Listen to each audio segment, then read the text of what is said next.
Once upon a time. Welcome to Australian Book Lovers, your destination for imagination.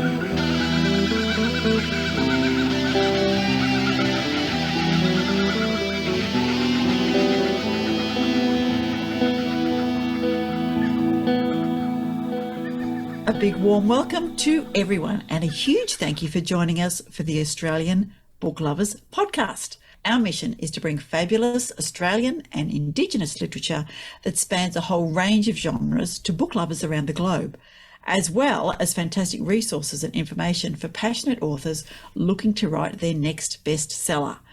I'm Veronica Strachan, aka V.E. Patton, fantasy, memoir and picture book writer, reader and one of your co-founders and hosts, coming to you from Wurundjeri Woi-wurrung country today.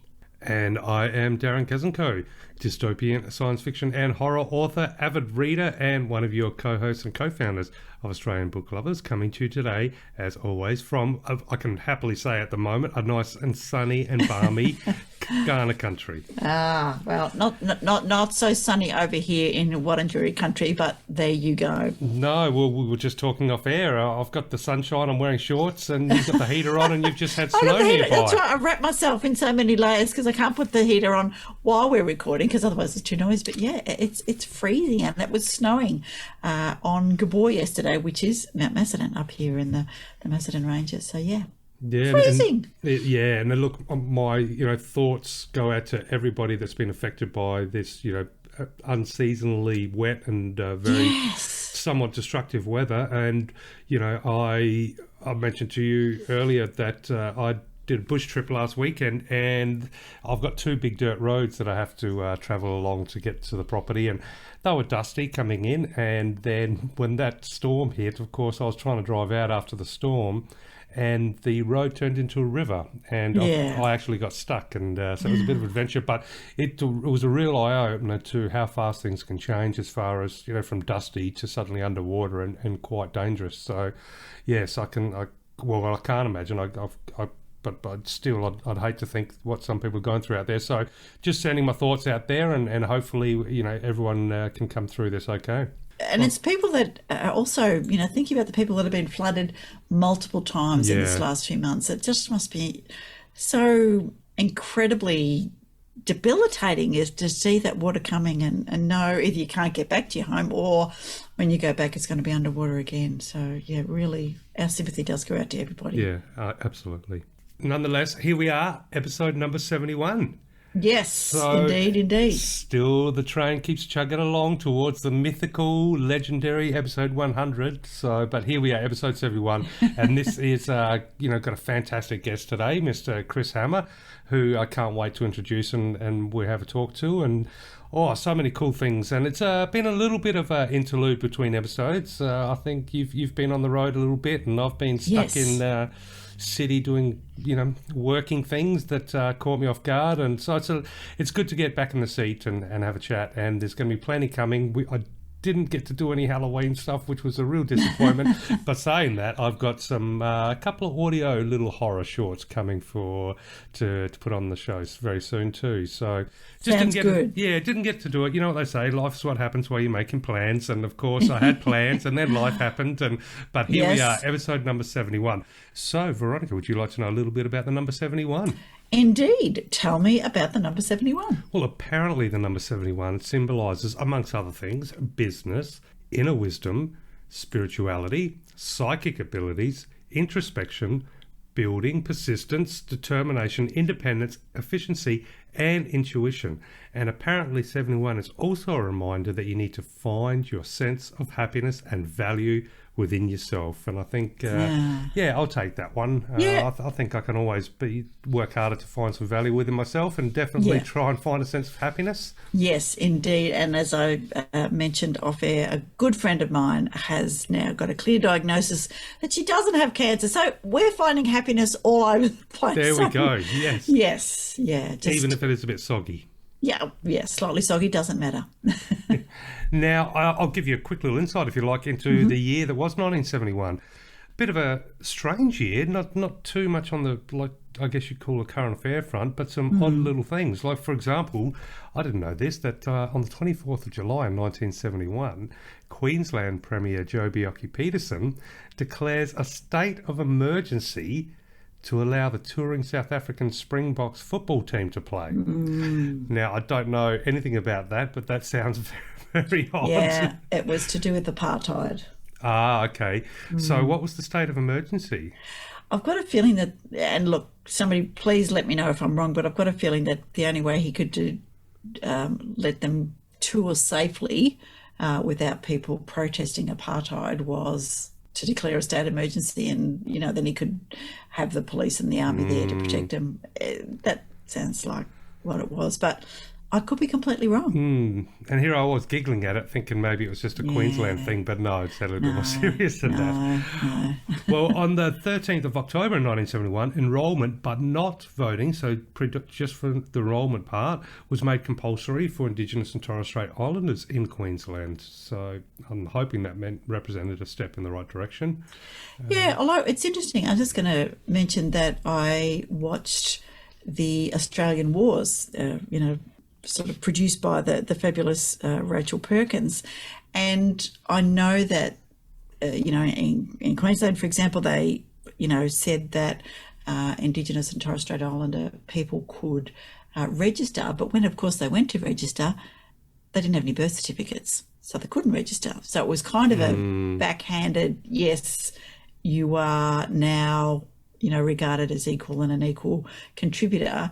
But so many of them had been, born either on the settlements or born out on country, and we still required them to do, what the colonisers needed. So not quite as big a step, or perhaps as comprehensive a step as you would like to think. Yeah, that's definitely a case. Yeah, that's a little bit odd. It sounds like washed their hands and said, well, you're eligible to vote now. That's what else you want us to do. Yeah, where you go. Yeah, so definitely worth watching the Australian Wars, by the way. Yeah. Interesting. Well, on a somewhat lighter note, now this is something maybe you know about, I don't know. Apparently Sonia McMahon, wife of Prime Minister William McMahon, apparently captured international attention when she wore a daring full-length dress with a long slit down the sides of revealing legs to a White House reception. So, well, I guess Victoria played a part in this controversy because the dress was designed by South Yarra fashion designer Victoria Siskijou, I think it is, of Valencia House. But so apparently Sonia would be remembered for many years to come for this dress. Oh, yes, she certainly would be. And that photo came out time and time again. So yes. She was a stunning woman, and she had a beautiful presentation. But that they all thought that was a little bit much for the White House. I think it was that the Bushes were there at the time, and so I think President Bush's wife, Barbara, was perhaps I'll just say more conservative in her dress. Well, fast forward to, 2014 or one of those years, and you've got Trump sitting in the White House with McDonald's burgers all over his desk getting a photo. Yeah. So, yes, but that's so the comedy doesn't end over there. But did you know in 1971 the movie Wake in Fright was released in Australia, also known as Outback, I think when it was originally released, which is a 1971 psychological thriller. And now that starred a number of people, but it was based on Kenneth Cook's 1961 novel of the same name, and about a young school teacher who descends into personal moral degradation after finding himself stranded in a brutal, menacing town in the outback, Australia. But it's become a bit of a cult classic. But it's interesting because back then it was I think possibly one of the first or one of the more bigger productions that was actually an international co-production between Australia, Britain and the United States. So there we go. Now, speaking of co-productions, or at least the United States and Australia, American children's educational TV series Sesame Street premiered on the ABC on the 4th of January 1971. Oh, there you go. And Pick a Box, hosted by Bob and Dolly Dyer, aired for the first time. Bob and Dolly Dyer, indeed.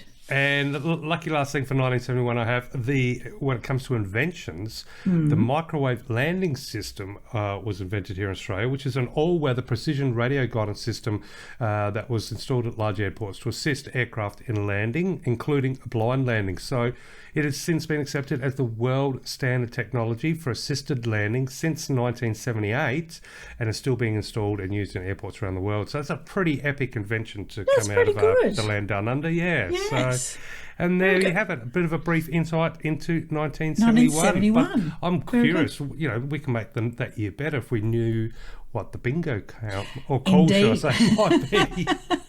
That would just make your day. I know if you knew that 71 could also be called Bang on the Drum.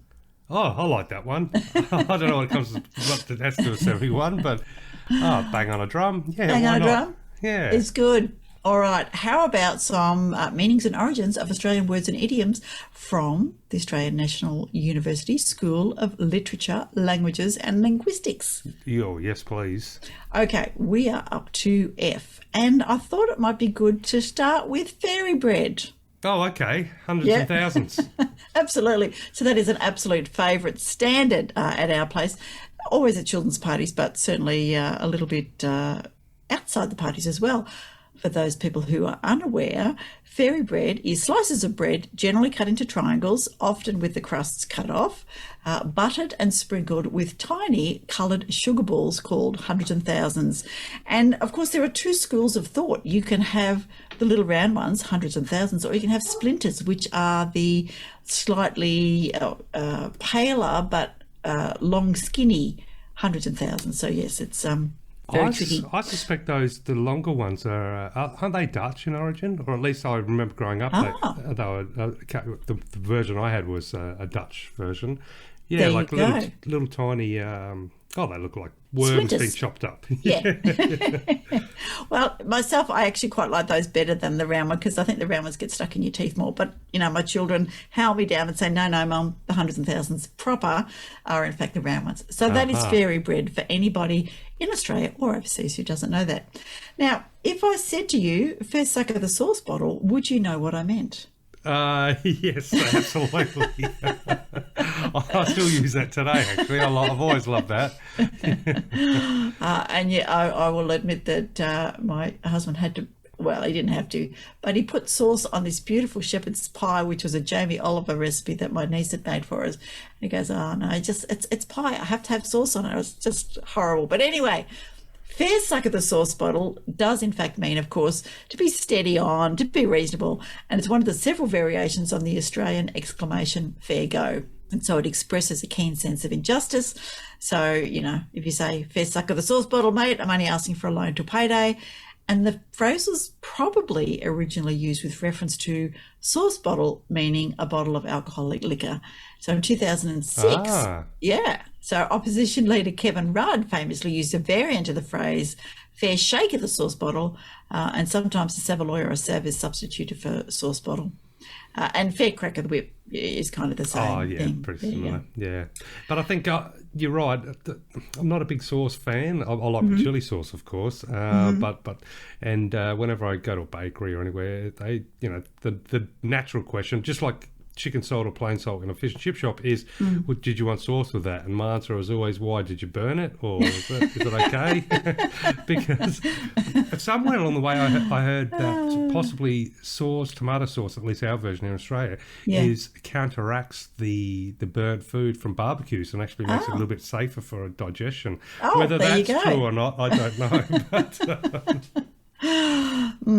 someone is probably out there going, fair suck of the sauce bottle, mate, that sauce is beautiful. You might, in fact, at a barbecue, you might need a fiery. Well, if I have to dial 000 because I set fire to the curtains, right. Is that the fiery? That is in fact a fiery. Yeah, a fiery is a firefighter, and of course, fiery follows a common pattern in Australian informal English, whereby a word is abbreviated. So firefighter or fireman, we just add the IE on the end. A Barbie, Chrissy, a rally, all of those kind of things. We are notoriously good at shortening names. So a fiery is a firefighter. Now, tossing up. There were so many lovely good F ones. I'm just going to give you one more, and I might save the rest of the Fs for next episode. Feral. Well, there we go. Yes. Don't think you can talk about Australia without talking about ferals. Okay. Well, especially considering, and probably the letter F, we've got a whole bunch of words that start with a little F, and they may not have something to do with ferals. Yes, indeed. So, as elsewhere in Australia, feral describes a domesticated animal that has gone wild. But in Australia, the adjective has another meaning, especially of a person wild, uncontrolled, unconventional, outside the conventional bounds of society, dirty or scruffy. And it can be used as a noun to mean a person living outside the conventional bounds of society, etc. And was first recorded in the 1980s. Feral is like the low-down feral scum and should be portrayed as such, etc., etc. So they will often describe that as, people who've maliciously destroyed properties, or there's also like a haven for alternative lifestyle, city yuppies and scruffy ferals. They talk about, this particular was 1995, talking about Byron Bay's main beach. But anyway, I don't know about that. I think a lot of very nice people live in Byron Bay, but there you go, a feral. Oh, interesting to hear that it was sort of coined or at least began to be used in the early 1980s. I would have thought it was around for a lot longer than that. But no, not so much. Yeah, very, very late. All right, that will do for our Fs. Tell me, we're going to go into an interview, but how about we do some news first? Well, we can do some news, absolutely. So here we go.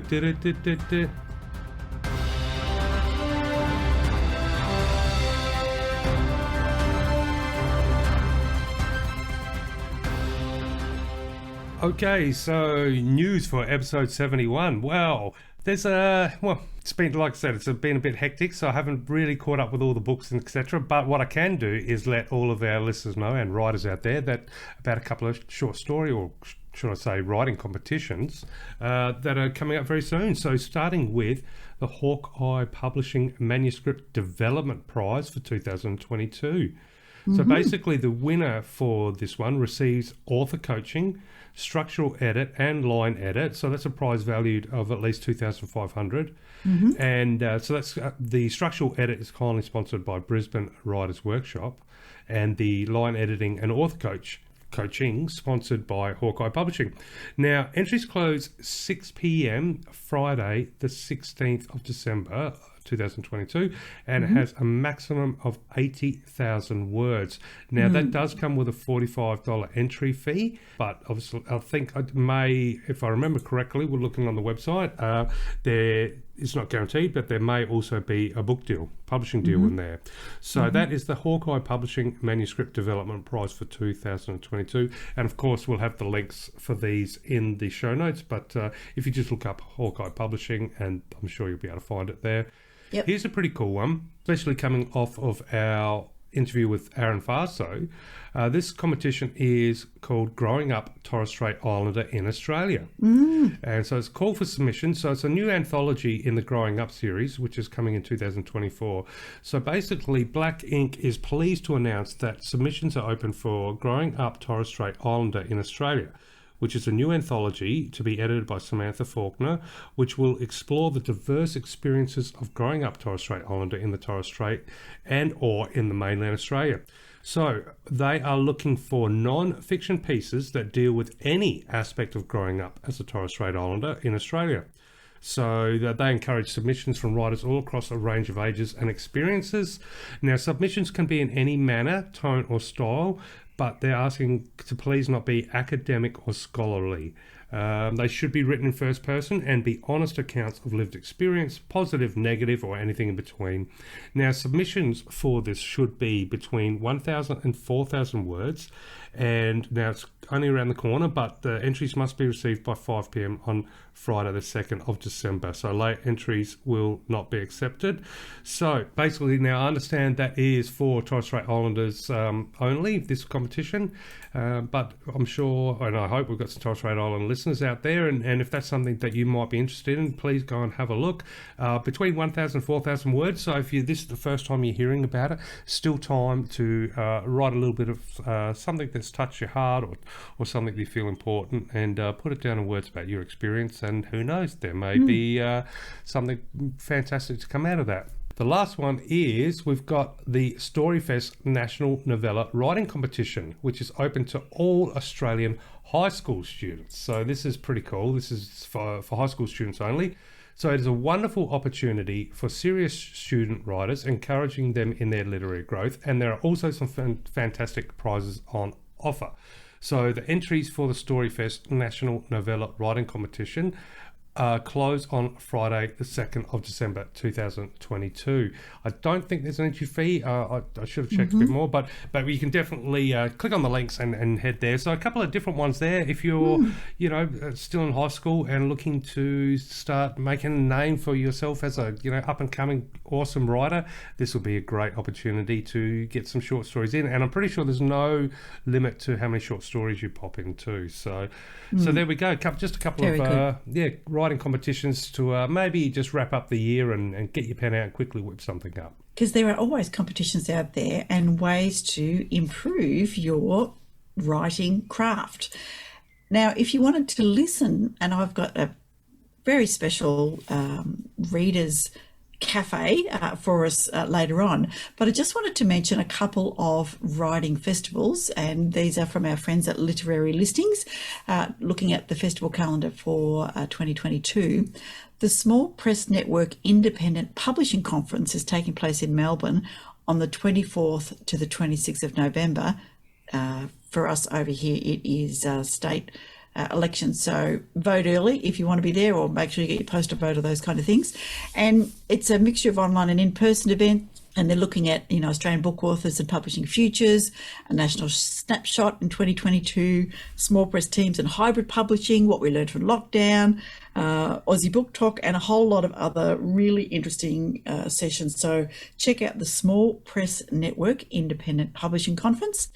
And I really love this one. This conference, which is in Coaldale in New South Wales on the 26th and 27th of November, is called I Am Not Making This Up Festival. Oh, okay. That's an interesting title.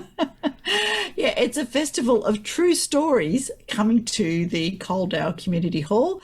And it says, at a time when truth is under threat in so much of what we read, I'm Not Making This Up celebrates the power of fact in storytelling and bringing together some of the brightest talents and most distinctive voices writing non-fiction today. So if you are a non-fiction aficionado, get yourself over to Coaldale. Have a look at southcoastwriters.org/true storytelling, and their early bird tickets are on sale now. So there you go. I feel like maybe you could tweak the name just a little bit and sort of go, mate, I'm not making this up. Totally you could. So, but I just thought that was a particularly nice, catchy name for a writing festival. Yeah, definitely. Which segues ever so nicely into the Mountain Riders Festival. Well, shall we step into the Readers Cafe and Indeed, let's partake do into that. a beverage? And I'm looking forward to hearing all about this. Excellent. Let's go.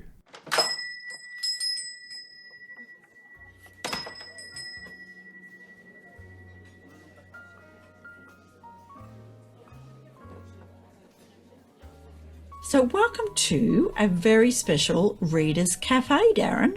Yes. It's good to be in a cafe. Take a bit of a pause during all the chaos and maybe, cool down a nice hot strong coffee. And mine, of course, is still going to be a city cafe for the moment, but at least the weather's calming and I can just watch the people lazily strolling by as they start to think about their Christmas shopping, and I can sip coffee and be thankful I wasn't swept away on that bush track. But what about you? What's your cafe? Well, my cafe was an outdoor cafe up at Jubilee Hall at Macedon. Saturday the 5th of November, I went along to the inaugural Mountain Riders Festival, which was absolutely brilliant. It had been cancelled a couple of times through COVID, but they finally were able to put it on. And as you know, it's been raining like buckets here. But Saturday and Sunday, 5th and 6th were absolutely brilliant. These are the kind of days that people come and move to the Macedon Ranges because they are just magnificent. The air is clear.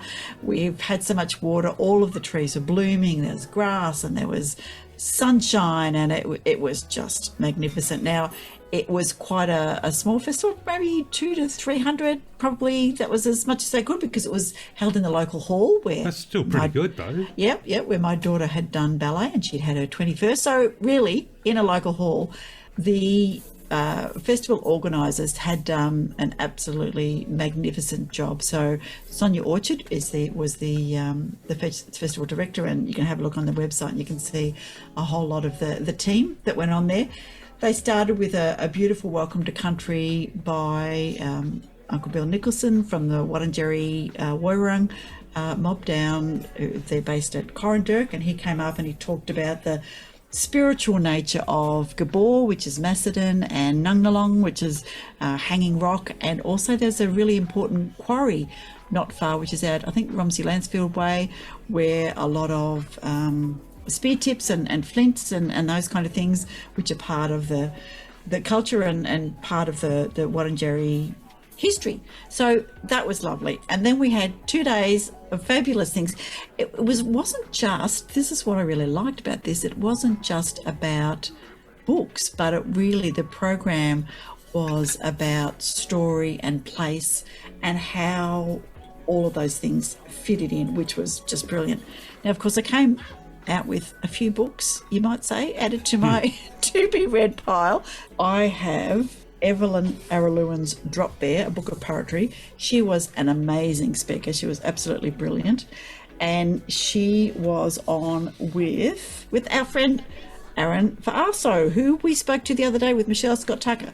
I saw Michelle there. That was good. So I picked up a copy of Aaron's book because I've kept my fingers from opening our giveaway prize book. So I've got Aaron's book, and he wrote in it, which was lovely. Then I saw Claire Coleman. I got 2 of her books, Enclave and Lies, Damn Lies, which is brilliant.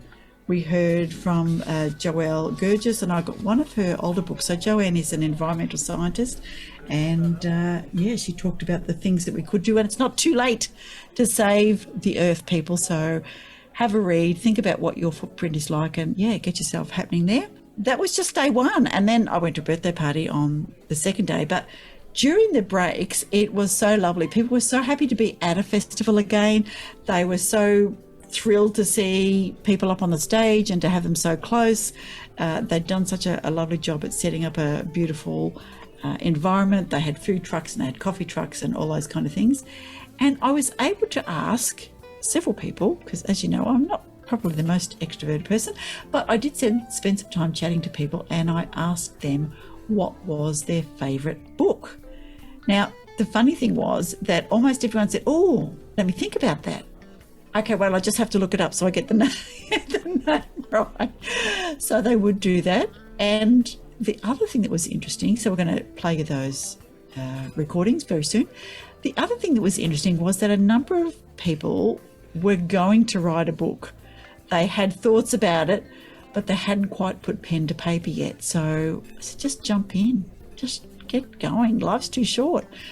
It was really interesting. I talked to people from Kangaroo Island, so I talked to them about my holiday there. Somebody had driven down from Canberra because they couldn't wait to see all the people here. There were people from Druin over in Gippsland, all over the place, as well as people just, I saw a few locals, familiar faces, and caught up with them as well. So it was absolutely fantastic. Awesome. Well, yeah, obviously I am sitting here with not a small amount of jealousy, because it would have been great. Would have been great to get a book signed from Aaron as well. That would have been good fun. Yeah. And I'm looking forward to hearing some of your on-the-spot reporting. It felt quite funny to do on-the-spot reporting. Yeah, I got out my old microphone, which I used to do some recording on, but sadly it had been so long since I used it that the batteries had gone all weird and gooey, and so that didn't work. So they were recording on the phone. So I know you'll do a brilliant job with the editing, but please excuse me, people, if that does sound a little bit scratchy. No, that's called guerrilla recording. That's the best recording of all. No, it was good. And of course, the second day they had Peter Garrett, they had Costa, the gardening guy, they had a whole stack of other people. And I could go on and on, but I will stop fangirling and just say, it was brilliant to have a listen. Well, what say we, stir a little bit more of the coffee to give it an extra bite, have a sip, and listen to some of the wonderful people that attended the show and hear about some of their favourite books. Excellent. All right, this sounds going to be fun.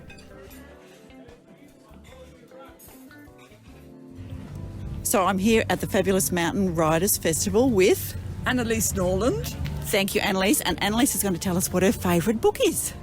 The favourite book that I've read recently is the 5th season. It just really...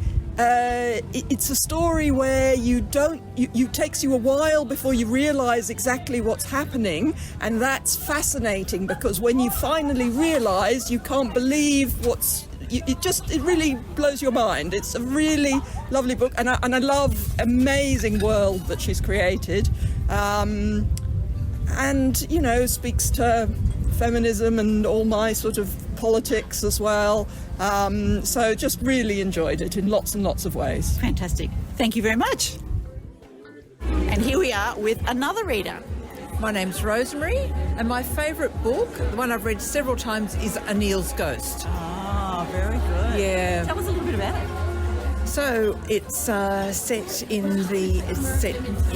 India, and it's about a scientist's journey. She's looking at, I've read it a while ago, but it's just very evocative and one of those books that you can read over and over. Thank you. Lovely. Hi, I'm Sue. My most favourite book that I'd recommend for anybody of all time to read is The Happiest Man on Earth by Eddie Jaku. And he was actually a Jewish man in Germany, a young teenager, and going through the Holocaust. And it showed me a whole different way of viewing how his neighbours became his enemies and his complete bewilderment with that, and how he dealt with it moving forward, and then how he actually came to Australia after the war and lived the rest of his life out in Australia as a very happy man. And I think it was an amazing book to read, and I would strongly recommend it. So I've got another reader at the Mountain Riders Festival, and she's going to tell us about her favourite book. Hi, my name's Kerry Ann, and I've just travelled from Melbourne for the day, and my favourite book would be Bewildered by Laura Waters, and the reason, it's more of an adventure book, and it's a story of Laura quitting her job in Melbourne actually and going over to New Zealand, my home country, and hiking the length of New Zealand on the Te Araroa hiking track, which is over 3,000 kilometres. And it was a beautiful, really heartwarming book, adventure book. So, I can totally recommend that. It's a great read. Thank you very much. So here I am with some more readers at the Mountain Riders Festival. So my name is Hannah. My favourite book recently was It Ends With Us by Colleen Hoover, because I can't describe the amount of hatred, but love and passion and just all the emotions I felt while reading it towards the end of the book. Yeah. That's my go-to, I'd say. Brilliant. Brilliant. Thank you.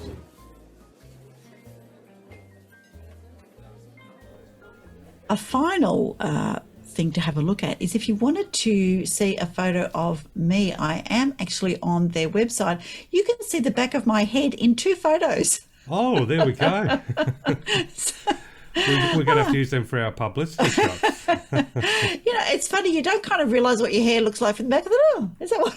That's what I look like. There you go.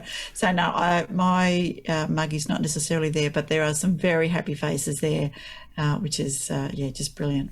Awesome. Yeah, like I said, very jealous. And, well, we're coming into, not too much longer, and we've got the summer and we've got the Fringe, and we're going to have people from all around the world here in our, what I'd like to think of as a very lovely little city, Adelaide. So who knows what little writing festivals we might have. I'll be delving into that a little bit more over the next week or so. And thank you so much for doing the on-the-spot reporting, Veronica. It was a bit exciting.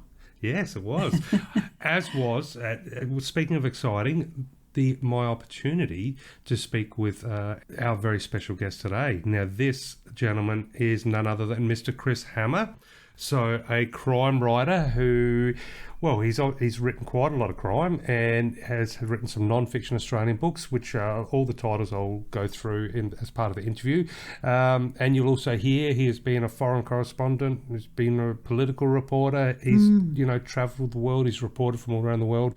But what a fantastic opportunity for to just be able to sit down with someone who, you can really hear how passionate he is about writing fiction, really. I mean, here's somebody who's made a living from writing, but it's always been, factual or viewpoints or, observations on different matters around the world. Not to mention he's written the non-fiction books, but you can hear how much he's loved writing these fiction crime stories. And, he was so generous to give me some time, should I say, because at the time when I was speaking with him, he was in the middle of a national book tour.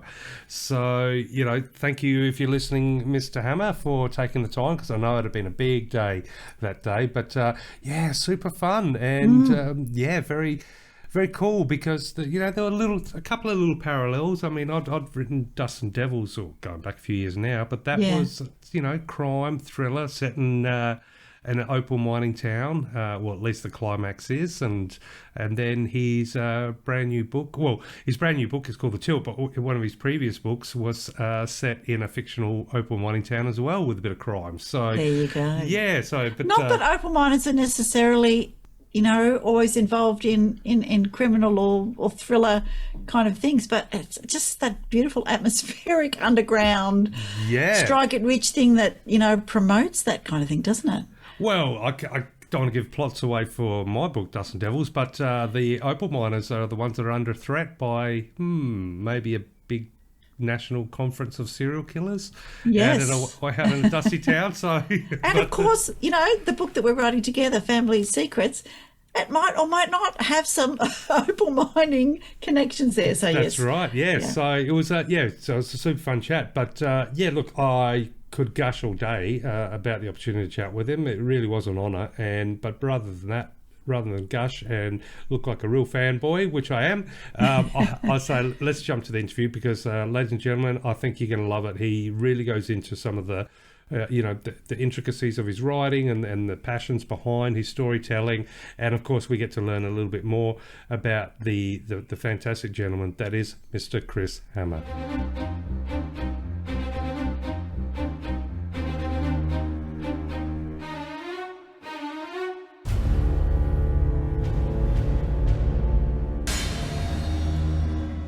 So, amazing book lovers and listeners to the podcast, our next guest is a very special guest. He has been a journalist for more than 30 years, covering at times what could be said at the mind-boggling Australian federal politics and ever-evolving international affairs, was a roving foreign correspondent, should I say, for SBS hard-hitting current affairs and documentary program Dateline. He has dived into complex global issues by reporting from more than 30 countries across 6 continents, and has held the role of chief political correspondent for the Bulletin and senior political journalist for The Age.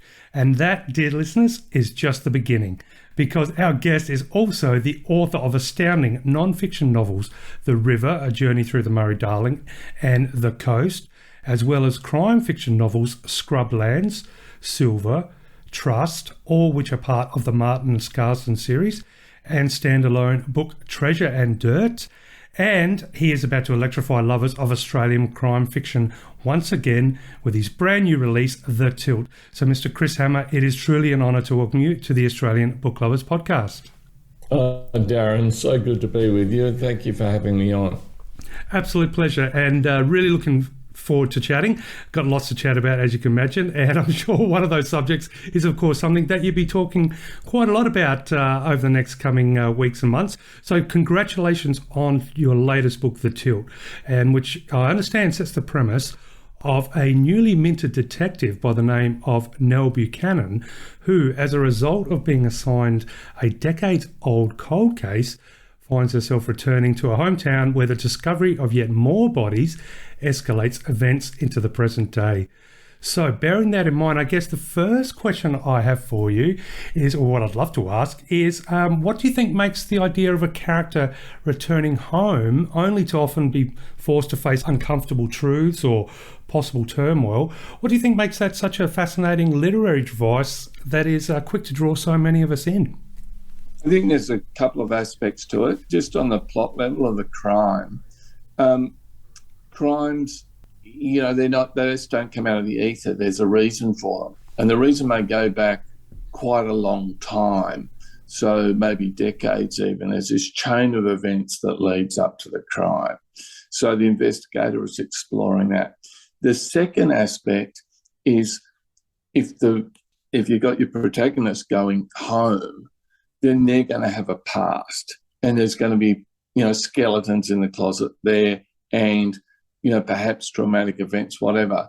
So in confronting and investigating the past of the crime story, they may need to confront, things that they haven't wanted to explore themselves. So the two stories, the personal and the plot, kind of combine. Yeah, most definitely. I think you're right. That idea of a duality of truths, like the truth of the situation that needs to be investigated, and of course, if it's returning home, some of us may have skeletons in the closet, and I think that probably touches us all on some level. I think we all have a little skeleton in our closet, and maybe some, when we move around and travel, and those skeletons are sitting there waiting for us one day to go back to. Definitely. But now for readers that do love a good crime or murder mystery, before we jump into all things Chris Hammer, and without giving away too many secrets or any secrets at all, what sort of themes and explorations are waiting for them in the pages of brand new release The Tilt? Well, let me set up the book so to give them that'd be fantastic. Yes. Okay, so spoiler-free zone, don't want to give too much away.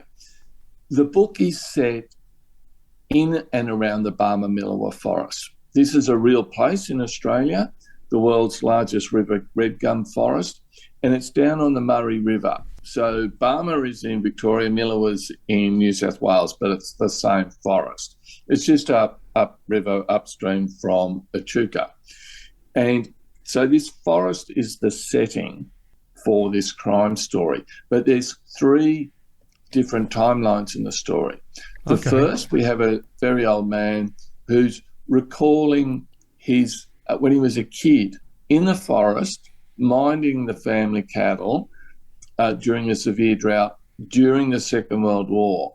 So, we're going back a long way here. Mm-hmm. The second story is that of a teenage girl growing up in the 70s in a farm on the Tilt overlooking the forest.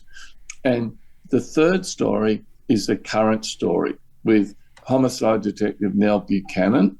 She's grown up near the forest and she's rather reluctant to return for a couple of reasons. So you've got these three apparently disparate stories, but as the book goes along, it's almost like the fate of the three characters collides, because what happens in the past feeds into the present and feeds into Nell's story. Mm-hmm. Now, I said she's reluctant to return there. There's two reasons.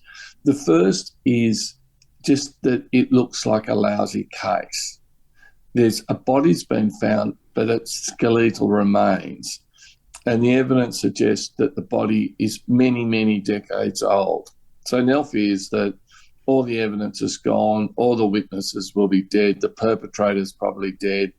It's a bit of a waste of time. It's inevitably going to end up in the cold case file. Mm. The other reason, though, she's reluctant to go back is because her parents still live nearby and she has a rather fraught relationship with them. And so she's a bit reluctant. For reasons that become clear in the book, she's a bit reluctant to go back. So that's the setup. But from there, things start picking up pace because, one, more bodies are found in the forest. And suddenly Nell is wondering if there's some sort of serial killer. She really doesn't know what's going on. But then as she gets investigating further, it becomes even more confronting, more on an emotional level, because she begins to suspect that members of her own family maybe implicated in these killings. Okay. And that's probably all I want to go as far as I want to go with a plot without giving too much away. Well, it was enticing enough, but to put a character in a position where it may be members of her own family that could be suspect, that's just another layer on the cake, really, isn't it? And not to mention it'd have to be a pretty emotional one. So I'm sure that there's a lot of ears pricked up just to hearing the description of the two there. Now, obviously, a lot of people have already read a copy, and I've looking through some reviews. You've got, the reviews have been absolutely raving about the latest release. Now, one of the reviews actually said that the title should be called Full Tilt because of the cracking pace. And you just mentioned that there's actually, in essence, 3 timelines and 3 plot points going through.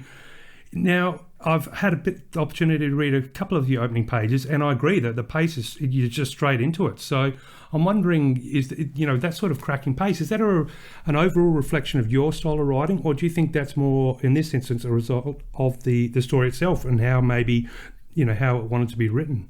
No, if you've only read a couple of pages, you might be under the impression that the entire book, and it's quite a big book, is told Absolutely. at a breakneck speed. Not quite. Not quite? It's more of, I think, an immersive read that sucks you in. And I certainly hope it's pacey and it's a page turner, but it's certainly not all action. It starts, when what you're referring to, there's a prologue, and it's not really a spoiler to touch on it because it's the first few pages. It's months before Nell goes to the forest. Mm-hmm. We're in the forest one night, and there's 2 separate events unfolding in fairly close proximity. The first is there's a woman, identity unknown, intent on destroying one of the small dams called a regulator that stops the water in the River Murray flowing into the forest from nourishing the forest. She's intent on destroying that. But meanwhile, not far away, a man, again unknown, he's running for his life. He's being hunted down. And those 2 events, again, separate from one another, but more or less fated to have an effect on each other. And what happens is the unknown woman does indeed blow up this regulator, and it's months later, as it's being repaired, that the body is found, the body that brings Nell back to the forest. Mm-hmm. But that's a really cracking opening, this sort of bouncing between these 2 people in the forest. But then, you take a bit of a breather, and then the action and the events start winding up again. Yeah. And what would you say, you mentioned that there's the 3 timelines. Was one of them more fun to write than the other? No, actually, I really enjoyed all 3 of them. And I think this is why the book has resonated a lot with readers. None of the 3 timelines are kind of a lead in the saddlebags, if you like, of the other 2. They all work well, and I enjoyed writing them as individual stories, and I enjoyed writing them in a way that the pace of them is interwoven with the other 2 stories. Mm-hmm. Well, you've come from a journalistic background, and your first 2 releases were non-fiction. I'm just curious, did you discover or have any, I guess, initial challenges or difficulties shifting from that non-fiction voice to a fiction voice, or did it come naturally, or have you always been writing fiction in the background? I think, no, the writing the non-fiction books was a bit of a stepping stone to the fiction.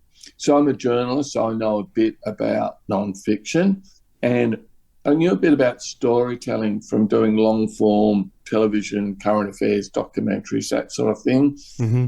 as well as newspaper, feature writing and magazine feature writing. Those 2 books I wrote, The River, A Journey Through the Murray-Darling Basin, it's kind of like travel writing with a purpose. It's often called narrative non-fiction, mm-hmm. and it's quite a creative way of writing. So you can be quite impressionistic about the place you go to. You can describe, you see it through your own eyes. You don't. It's not just a recitation of facts.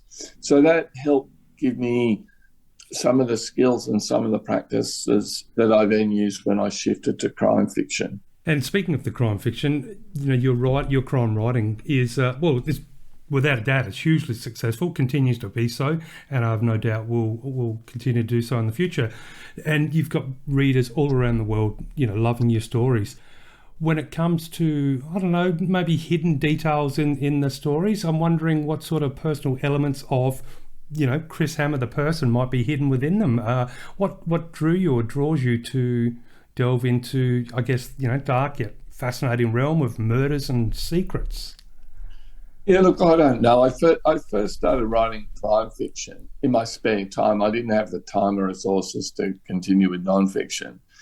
And I just enjoyed the process of writing. And then I found I really enjoyed the idea of making up a story. I just didn't think I was a good enough writer to write literary fiction, and I didn't have the ideas for literary fiction. It's no good just spraying words out on a page. You need a reason to do it. And that's what I thought. I'd always liked crime fiction, and I thought, I'll have a crack at that. I'll try and develop a good plot.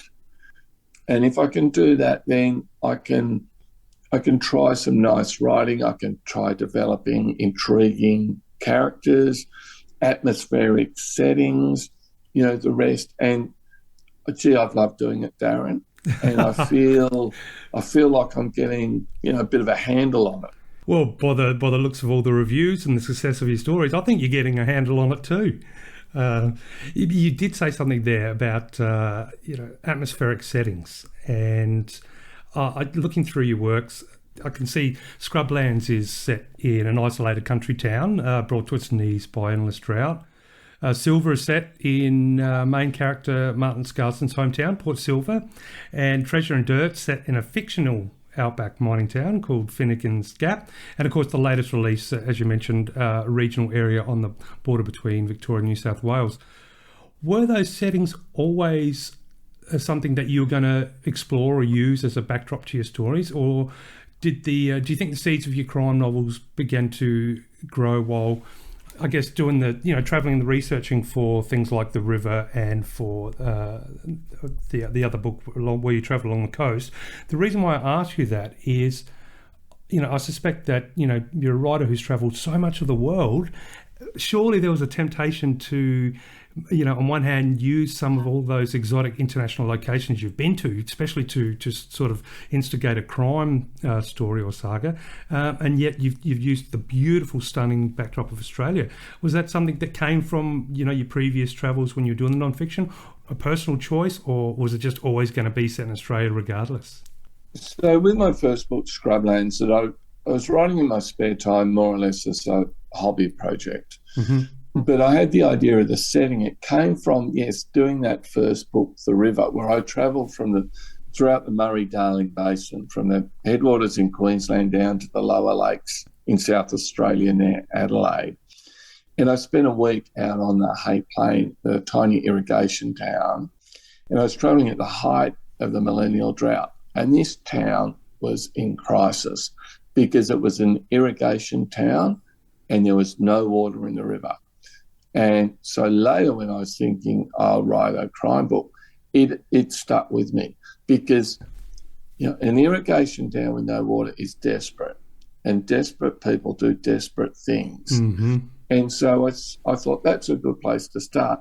But back then, as I was starting off, I thought the plot was the be-all and end-all of a crime story. But as I wrote the book, I found the setting was playing a more and more important part of the story, and so too were the characters. So I think you need a good plot, you need intriguing characters that aren't all bad and aren't all good and change over time and are affected by events, and you need a setting that's appropriate and feeds into all of that. And if you get that mix right, those three things right, then the whole will end up being greater than the sum of the parts. And so ever since Scrublands, I've thought about those locations and the settings. My third book, Trust, is set in Sydney, but it's an atmospheric Sydney. It's kind of like my take on Sydney because it's a story about political corruption and high-level sort of money market manipulations. You couldn't set that story in a country town. You just couldn't transfer it over. No. And in this book, in a way, it's almost like the setting has taken a little bit more. It's a little bit more important because there's those three storylines, one in the 1940s, one in the 1970s, and one now. And the nature of the forest is very different in all those three timelines. So it's like framing those three storylines.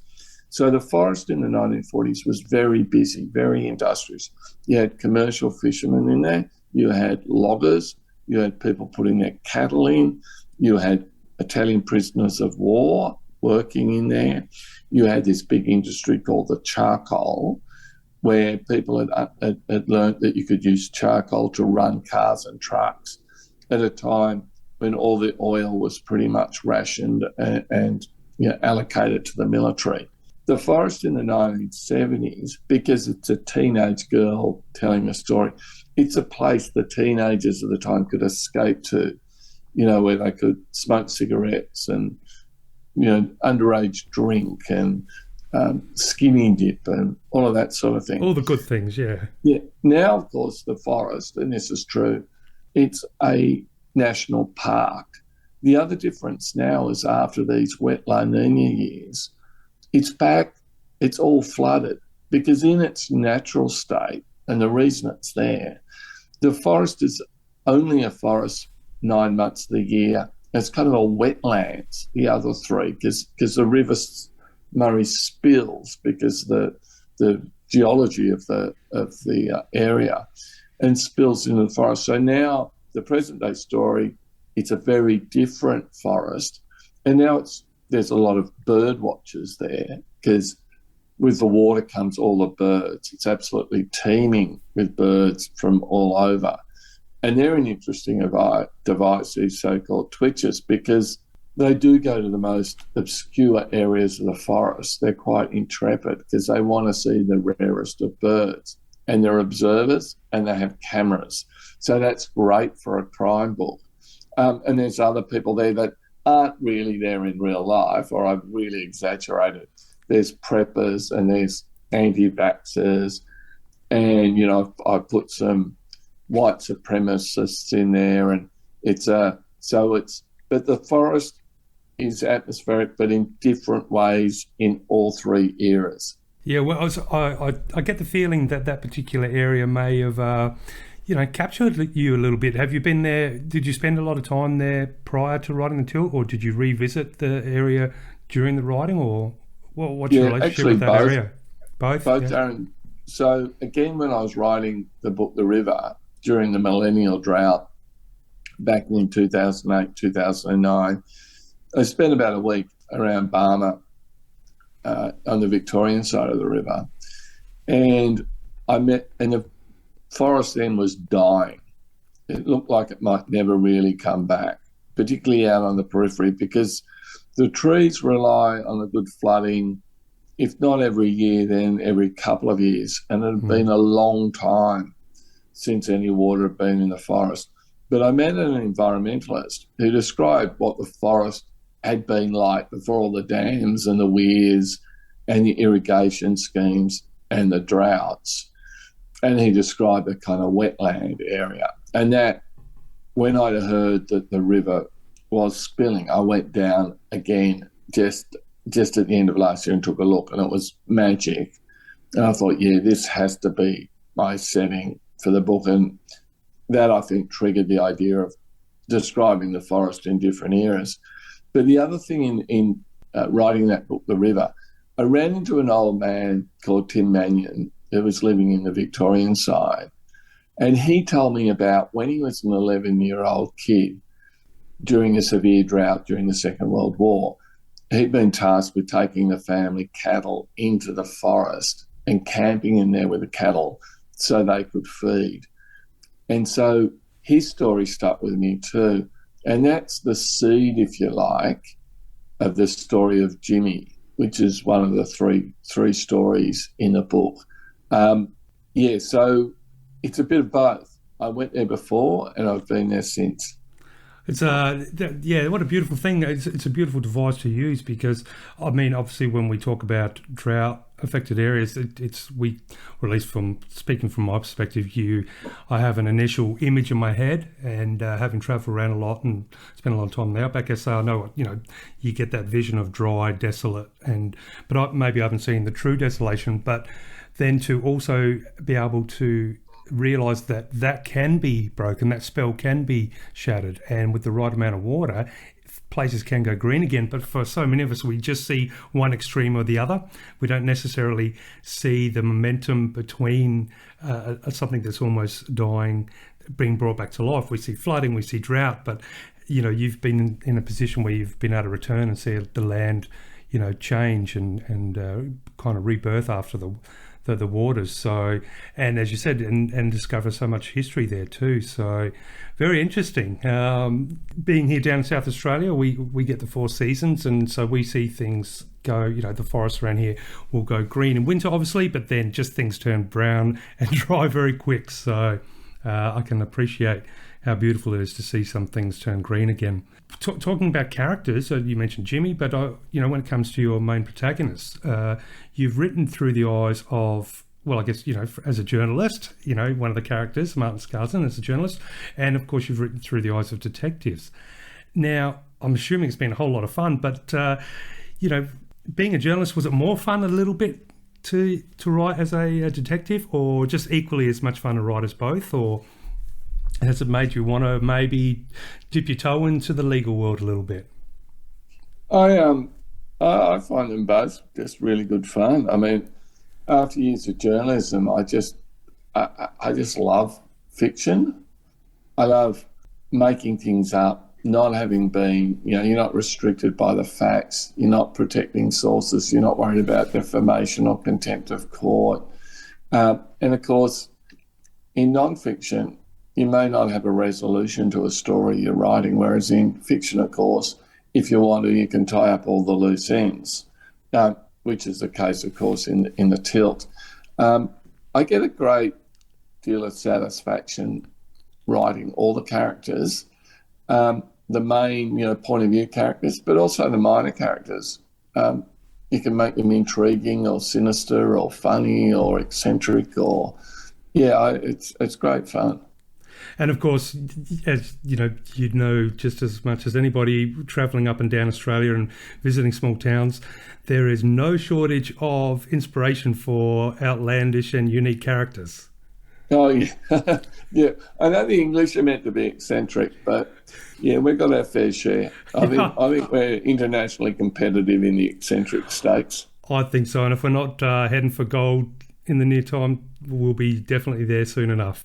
But especially the tinier the town for some reason, the larger the characters, and I don't know how that works, but it does seem to be the case. So when it comes to crime writing, so one thing that came to mind, reading the synopsis of your stories and thinking about the travel you've done, the towns you visited, and I was especially intrigued, watching a couple of interviews talking about having the opportunity to visit Lightning Ridge to do a bit of research for Treasure and Dirt and stuff like that. When it comes to cities, obviously we sort of take for granted that there's going to be crime and murder, and for most of us, fingers crossed that comes, we experience that through just statistics, stories on the news, maybe in the newspaper, hopefully nothing that involves us personally. But it's such a completely flip, isn't it, when you get to regional small towns, when a crime can really ricochet through and it can affect relationships. It can flip, you might lose trust in someone that you've known for all your life, or in the case of the Tilt, I don't know what the outcome is yet of Nella's family, but maybe, there's at some point there's going to be trust issues there. I'm just curious, did you think about, did you try, did you have the chance to explore any real life crimes anywhere in the country, or that affected country or remote towns during the writing of any of your novels, just to get a feel for some of the emotions that can echo through the small streets? No, I don't base my books on, not deliberately anyway, on real events. And I mean, I'm sure it feeds in on a subliminal level. Nor do I base my characters on real people. I know some authors do, and every time a book comes out, their friends and family greet it with trepidation because they think they'll be in it. No, I like it more making it up. So, and I'm not really a big true crime fan, for example. I know a lot of people are, and it's massively popular, but for some reason it doesn't appeal to me that much. So no, I like, as much as I can, making things up. I mean, there's a point where of course you want to be accurate, because you don't. I want to write a book that invites the reader in. Come to this different place, this different world, this different reality. But the reality is, very much based on real life Australia.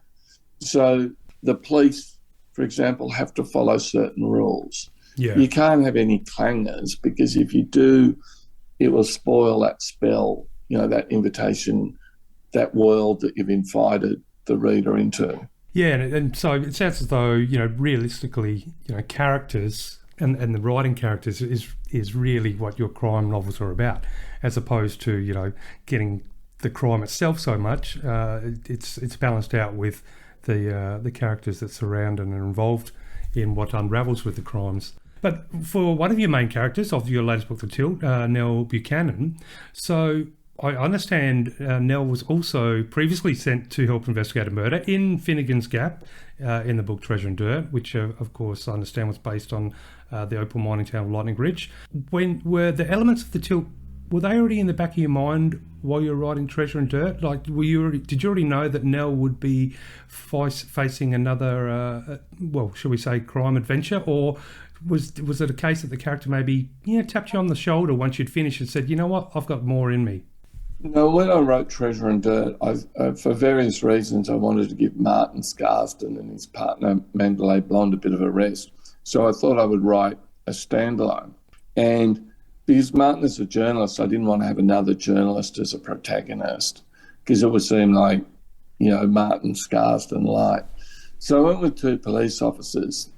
Ivan Lukic plays an equal role in Treasure and Dirt to Nell, and he's a minor character in the first three Martin Scarsden books. But Nell's introduced in Treasure and Dirt. Ivan is a full-on homicide detective from Sydney, but his partner, for reasons that have become clear in Treasure and Dirt, his partner can't make it, so they second a local detective, or a detective from Burke, which is about as local as you get out there, to help him, and it's Nell Buchanan. And they sent her because her first job as a uniformed officer was in Finnegan's Gap. As I was writing this standalone, Nell and Ivan, particularly Nell, was getting under my skin. So, before I'd finished writing it, I thought, you know what, this isn't a standalone. There'll be another book with Nell in it and Ivan. And I don't think I'd even started on thinking plots or locations, settings, anything like that. But the same thing has happened now in writing this book. I'm thinking, I like these characters, there's more to them. So The Tilt has got more of Nell in it than Ivan. And I think maybe the next book will have them both in it, but maybe we'll see more of Ivan in the next one. A little bit of hot off the press news for listeners out there, but isn't it amazing how characters can really sometimes tell us writers what to do sometimes, or at least where we should be heading. Yeah, absolutely. Now, if you don't mind, I'd like to take a bit of a left turn, and I could be reading something that is making something out of nothing, but part of your description for the novel Scrublands is it basically part of the synopsis is a young priest opens fire on his congregation, and which is pretty wow, that's pretty confronting. And then some of the premise for Treasure and Dirt is a body being found in a mine that's been crucified. So now both of those provoke pretty powerful and intense imagery. And obviously, there's a religious element to both. Is that something that you like to explore? Does like the darker sides of religion hold a bit of a fascination to you, or is that purely just a fictional story? No, look, to be honest, I'm not a very religious person at all, and I think it's just a bit of coincidence in 2 books out of 5 that there are. I mean, you're completely right in saying that. It lends its own type of atmosphere to a story, but I'm not trying to make any particular point there. It's just another thing added to the mix to try and make the story more atmospheric, more compelling. And if it is, if there's more to it than that, then it's working on a subconscious level through me. It's certainly not a deliberate, thought through strategy. Mm-hmm. Well, definitely both descriptions definitely work as a attention grabber. You've got me. I've spent a little bit of time out in Opal Fields, and it's scary enough being down a opal mine by yourself, especially if it's an old abandoned one, and you've got the spider webs, and you're wondering if you're going to interrupt a kangaroo looking for a bit of cool in the day, in the dark, and all the danger that comes with that, let alone coming across a body, let alone coming across a body that is crucified. That really made me think, oh, that's a full-on premise there. Did you have the opportunity to get down some mines when you were in Lightning Ridge and see some of the just how much goes into trying to find just the tiniest little stone? Yeah, I had an idea for a story set in a big global kind of mine way out somewhere remote with fly-in, fly-out workers. I thought that was a good setting for a crime book. And I was planning to go to South Australia, but the border's shut. Okay. I live in Canberra, so I couldn't get to South Australia. Then I thought maybe I'd go to Broken Hill. I live in Canberra. I could get into New South Wales, but none of the other states. And then I saw a woman at the shops with an opal pendant. And I thought, an opal mining town, that would be perfect because, I could have the big industrial mine, corporate mine nearby. But I knew enough about opal mining that they were typically very small holdings, one-man bands or a partnership, and very hard scrabble. So I went up to Lightning Ridge. First thing I did is I went into the miners' co-op to see if I could find a miner to take me down a mine. There's some tourist mines up there, but I wanted to go down a real working mine. Mm-hmm. First thing I saw on the wall was this big sign saying, "Dob in a ratter," with a pitch caricature of a rat with one of those red circles with a line through it, as in, like a no smoking sign, that sort of thing.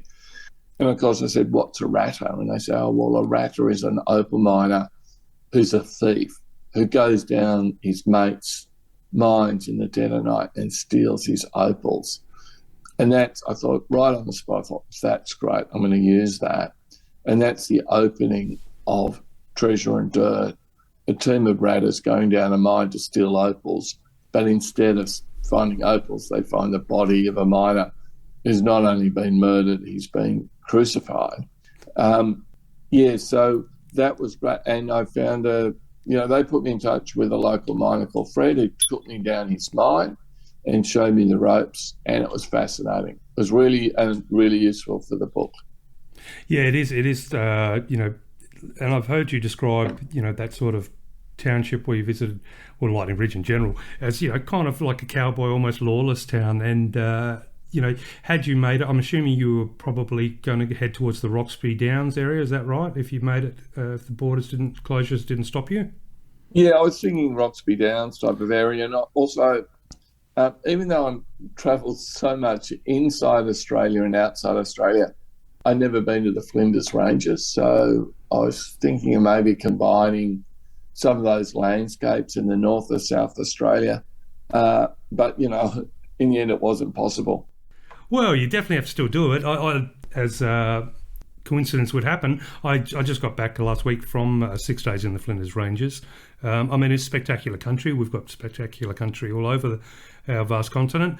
But, you just have to travel, sort of inner northwest a little bit more, and of course you're out there by Roxby Downs, and then of course you have Andamuka, which is just north of Roxby Downs, and that is the one road in, one road out opal mining town. That is it's getting smaller and smaller as far as population, because just nobody's taking over the reins and the costs. And that, having spent time out there, that was, it's such an inspiring place for me to think about. I wrote a crime thriller as well, but just the idea, like Lightning Ridge, that if you have a crime out there, it comes with its own dangers, even investigating, because I know Anamuka was definitely quite lawless back then, and there's always been the rumour mill that may or may not have some reality to it. I suspect the same rumours persist out there in Lightning Ridge, but as they do at Cooper Pedy, and that is some ratters, you'll find the bones of them in those abandoned mine shafts that litter the landscape that looks like Mars. And so, reading your description about a ratter discovering a body that's crucified, it definitely ramps it up from 10 to 11, as they say in Spinal Tap, but most definitely. So I do hope you do get to go to Flinders, and I do hope you get to, I think you'll love the opportunity to go out to Anamuka and maybe stake yourself a claim and dig yourself an opal. I don't think so, but thanks for the suggestion. You never know. Now, we're speaking about, dusty towns and, crazy characters. Obviously, we're talking about the fact that, your crime novels are all in their way, all uniquely Australian. And you've you've travelled so much of Australia, visiting towns and meeting so many people. So I guess we can agree that, every Aussie town is unique in its own way. And I think, there can be such huge differences between, up in the tropics where, Cairns, north of Cairns, south of Cairns, and all the way down the Gold Coast. And then, there's big difference between that and, say, the little towns out in Hay Plains or out in drought-affected areas on the inner lands. So, but I'm curious as to, from an observation point from your perspective, do you think there's an Australian DNA thread that can be found anywhere we go, any town we go, that kind of draws us all together? Do you think there's something that you'll find no matter what town you're in, whether it be in the centre of Australia or the tip of our capes or, on the southern end of Tasmania? I think a laconic sense of humour is often found. Mm-hmm. You find a community spirit. And you often find it might be laid back, but there's a kind of a can-do part of the personality. Because if you live in a remote part of the country, you often have to do things yourself. You can't rely on someone else doing them for you. So, I think there's a few common traits. There's a great, whether it be the Country Women's Association or the volunteer fire brigades, there's a community spirit there that you do stuff by yourself. You can't wait for the fire brigade to arrive from the city to put out your local bushfire. That's right. Yeah. So you team together. So the other characteristic, of course, which would be the same in any small town anywhere in the world, is everybody knows everybody else and everybody else's business, which is part of the reason why they're good settings for crime stories. Exactly, yes, because, one little crime and it's going to tear that fabric apart. Do you find yourself called to the ocean at all? Do you think you'll ever, explore crime fiction on the open seas, whether it be a cruise ship or fishing, oil rigs or anything to do with the ocean? No, not as yet, but you never know. You never know. Oh, because I guess that's one question I have for you is, what draws you, or where does your heart lie closer to? Are you a river person or a beach person, coast person? Both, I'd say. Oh, okay. Yeah, I do. I love the Murray. It has has some beautiful charms, but I have to admit I'm a coastal person. But now, Chris, I think I'd have to be probably the worst interviewer in the world if I didn't at least try to ask you this. You're a blockbuster crime writer. What elements do you think are needed to get away with the perfect crime? Oh, luck. Definitely luck. Well, I guess there's a lot of people with a lot of luck out there then, because we don't know them yet. How do you approach the crime when it comes to your writing, like the crime itself? Obviously, there's so much time put into the character, so much time put into the setting and the landscape. But when it comes to the crime, do you start with the end result and work way back, or do you sit down and work out the perfect way to commit the crime, or is it more just a case of an event that is littered with a bit of history? Well, two things there. One is I'm not a huge plotter of books. I usually have the seed of an idea and then I start writing it. And the other thing I do is there's not a crime. There's multiple crimes and multiple storylines. And part of the fun of writing it and hopefully reading it is to work out if those different crimes are connected or not, and if they have the same perpetrator or not, which, you know, in a big city might be stretching it, but in a small country town, it's always possible. And a couple of the books, so you mentioned Treasure and Dirt, which was the opal mining town.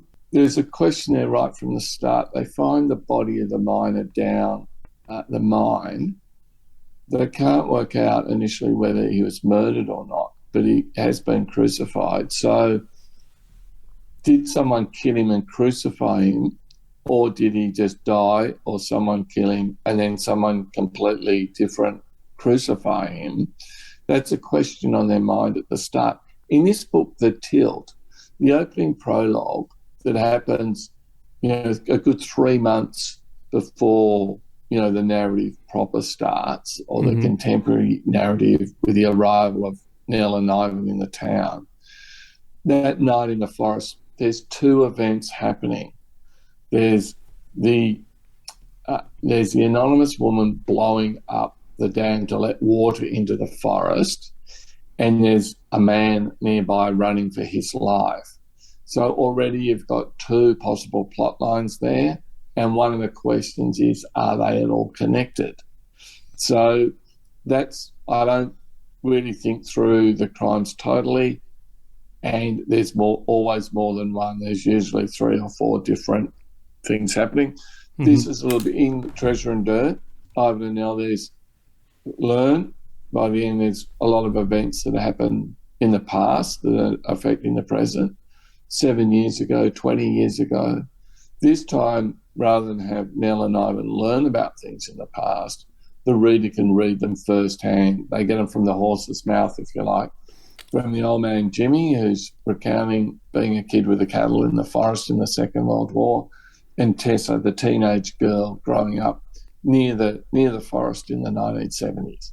When it comes to, because you said with Nell that there's already thoughts of exploring or maybe bringing Ivan back and balancing and, you know, together. And is there somewhere you already have in mind that in somewhere in the country that you might be looking at as a setting? I've got a few things floating around in my mind, but I one of the reasons I don't want to tell you is it's probably going to change. Okay, fair enough. Well, I guess so, because that leads me, that's a wonderful segue into my next question, because at the time of recording, you are currently on a book tour.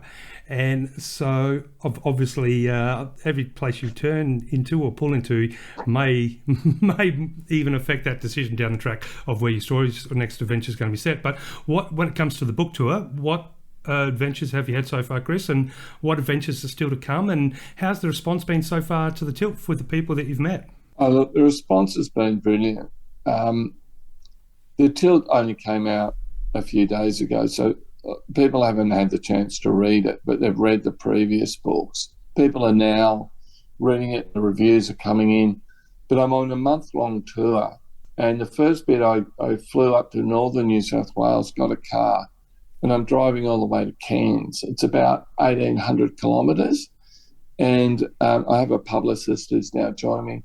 We're calling in at lots of little towns, doing a lot of events, sometimes 2 or 3 different events a day, calling in at bookstores. Most authors don't get the opportunity to do that. There's often a lot of author events in capital cities, but not out in regional Australia, particularly not with the great distances of Queensland. So it's been brilliant. That'll be about 10 days. Then I'm flying down to Melbourne, but again, not just doing events in Melbourne. I did events in Brisbane, of course, while I was there. I'll do something in Melbourne, but again, I'll get out and about. And then the same in New South Wales. Some events in Sydney, and then hitting the road once again. It's wonderful to get out and meet readers, and you know, some of them are just so incredibly generous. It's a real treat. And, I spend a lot of time by myself. Writing can be a fairly solitary profession. So it's really nice to have a break and get out. This is a tour that really was planned for last year and the year before, but on both occasions, COVID stopped it happening. So it's great to be doing it at long last. Well, I guess in some respects, the readers and the fans, as you do the tour, they sort of get the best of both worlds, because you've got a brand new book and they've had the chance to read your previous books, because you've pretty much done almost one a year, haven't you? Yeah, I've been doing one a year. Yeah, so it's kind of compounding all that for your trip. And I've got to, of course, there's a little bit of jealousy, because it would be amazing. I've done the drive. I've lived in Cairns, I lived in the Goldie. I've done the drive up there many a time, but usually I go from leaving from here, I'll go through the sort of inland and then pop out, sort of North Charters Towers and that. So, but I could imagine it'd be super fun doing the coastal drive and stopping in all the wonderful places. So you're doing bookshops, you also doing libraries, or is there a mixture of everything? Often combined, using the libraries as a venue, but having the local booksellers there as well. Mm-hmm. Excellent. And that's only going to do good things for the local bookshops too, which is, I think all bookshops need as much excitement as they can. And having you in the store with celebrating the release of your new book, I'm sure is pretty exciting. So, no, I think, is this the first book tour you've done as far as for any of your crime, or did you get to do something similar for Scrublands when it came out? Yeah, Scrublands and Silver. I did a big tour for Silver and got to South Australia and got to Western Australia. So that was brilliant. This tour I'm going to Tassie again. Hopefully, if I manage to get another book together for next year, we'll be able to get back to South Australia and Western Australia once more. Far out. And what about when it comes to overseas? So I know, for example, that because the Treasure and Dirt was that Opal Land, was it also called? Was that for overseas market? Do you plan on getting overseas and talking? Yeah, about I was in the UK recently, and you're right. Treasure and Dirt is called Opal Country in the UK. Opal Country, that's and right. Yeah. The tilt will be called Dead Man's Creek. So for any Australian listeners, if you see either Opal Country or Dead Man's Creek, don't order them in from overseas if you've read Treasure and Dirt or The Tilt, because they're the same books. So please don't do that. And did you have a hand in both names? Yep. Excellent. Okay, so what I'd like to do is be inspired a little bit by those opening couple of pages of the Tilt. And so what I'd like us to do is just imagine for a moment that we're stumbling along a dried up creek bed. It's at the dead of night, and all we've got is a torch. And by the light of a torch, we discover a blood-soaked notebook. It's been there for some time, all dry and brittle. We flick it open. There's a little bit of scrawled pen on just one page, and it's only a single sentence. But that sentence is convincing us to grab a copy of The Tilt. What do you think the sentence says? That's a great scenario. Where did you come up with that? I said I was inspired by The Tilt. What does it say? Scrawled in blood. I've got no idea. Well, no, only scrawled in pen. Only scrawled in pen, but there is splashes of blood on the notebook. Well, let's just. My guess would be, let's see, The Tilt. You won't survive the night without it. There we go. So, but either way, something tells me that you already had all of our crime fiction lovers' attentions from the moment I hit the record button, or thanks to technology, we can say the moment we hit the record button on more than one occasion. But Mr. Chris Hammer, I really do appreciate you taking the time to chat with me and to be a part of the Australian Book Lovers podcast.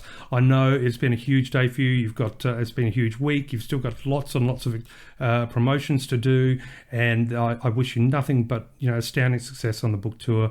I hope you meet a million wonderful people, a million wonderful smiles, a million inspirations for a million more stories. But thank you so much. I know it's been a big day, and I really appreciate it. And I just wish you all the very best. And thank you so much for your time today.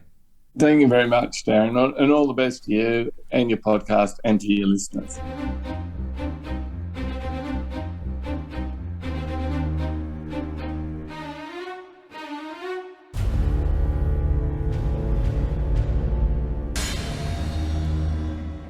What a lovely interview. And I say lovely because Chris was full of information and it was kind of educational at the same time. So libraries, regional town, using the country as atmosphere, thinking about going home. And I was interested that his journalistic observational skills came out in that he saw somebody wearing an opal necklace, and that kind of gave him the idea of writing about the opal mine and the sort of the switching from non-fiction to fiction and the creative way. But he obviously enjoys writing crime. Oh, definitely. And it's funny too, because I talked about, some slight parallels in the sense of, the opal mine and the crime, the thriller, the outback story, etc. Although that's when it comes to one of his other books, not his brand new one, The Tilt. But when he was talking about The Tilt and some of the locations, he was talking about that, that stark contrast that he was able to experience between the dry version of that land, particular area, geographical location, and then the same location after, substantial rains and, essentially like green and lush and wet. So, there we go. And, we're going out to the bush at the moment is such a stark contrast to what it was just a few weeks ago, and maybe years before I see it like that again. And so it really is it was an interesting little chat about just how the land can change so quickly. But it really fascinating to me was just the idea or the opportunity to have a little bit of a chat about that, I guess, inherent, not cliche at all, but I want to say maybe an inherent ingredient in a lot of crime in Australia is that idea of returning back to your home, which is usually in a country town. And that's always a good one.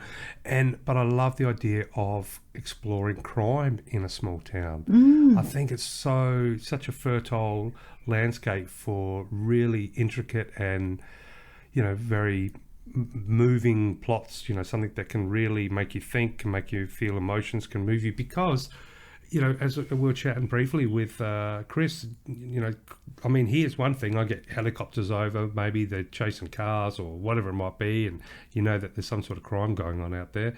It doesn't mean anything. I don't look at anybody differently on the train while I'm on the way to the city or in the shops. But if you're in a small town and some sort of crime happens and you don't know who it is, how does that affect the relationship? So such a really cool premise as far as basing whatever the story might be, but that can really set an interesting tone and an interesting exploration of our relationship with the community. Absolutely. I was looking at, thinking about, he said writing the kind of small town as a writing device. And there's a woman called Elizabeth Spann Craig, who's a cozy mystery author, and she wrote a blog about writing the small town setting. And as a mystery writer, she is particularly fond of small town settings because it offers what she says is an ample opportunity for conflict. And of course, conflict drives stories. If we were kind to our characters, it would be really, really boring. So she says that the elements that she usually draws on in painting life in a small town is that residents are friendly and not, so that, you can make them, a stranger or be unfriendly, or that, people want to protect their way of life, or that they feel hostile if their way of life is threatened, all those kind of things. So lots to explore there.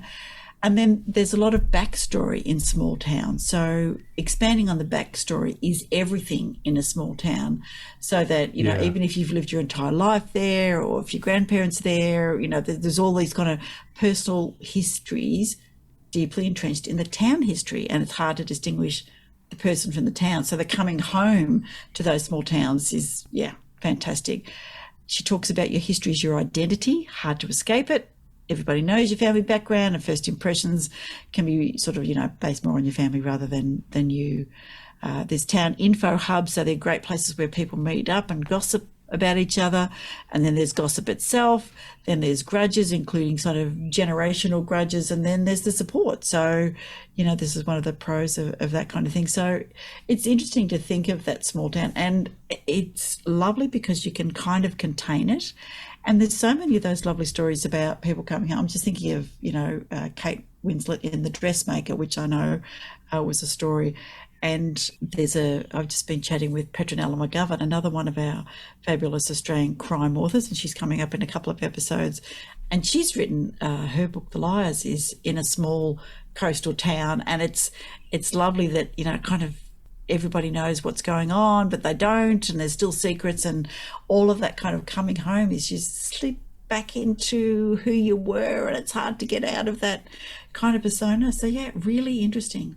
Yeah, it is, isn't it? And while you were talking then, I was just thinking, the coming home part, I think when you leave, and I guess coming home, it doesn't have to be from country town too, just from your home.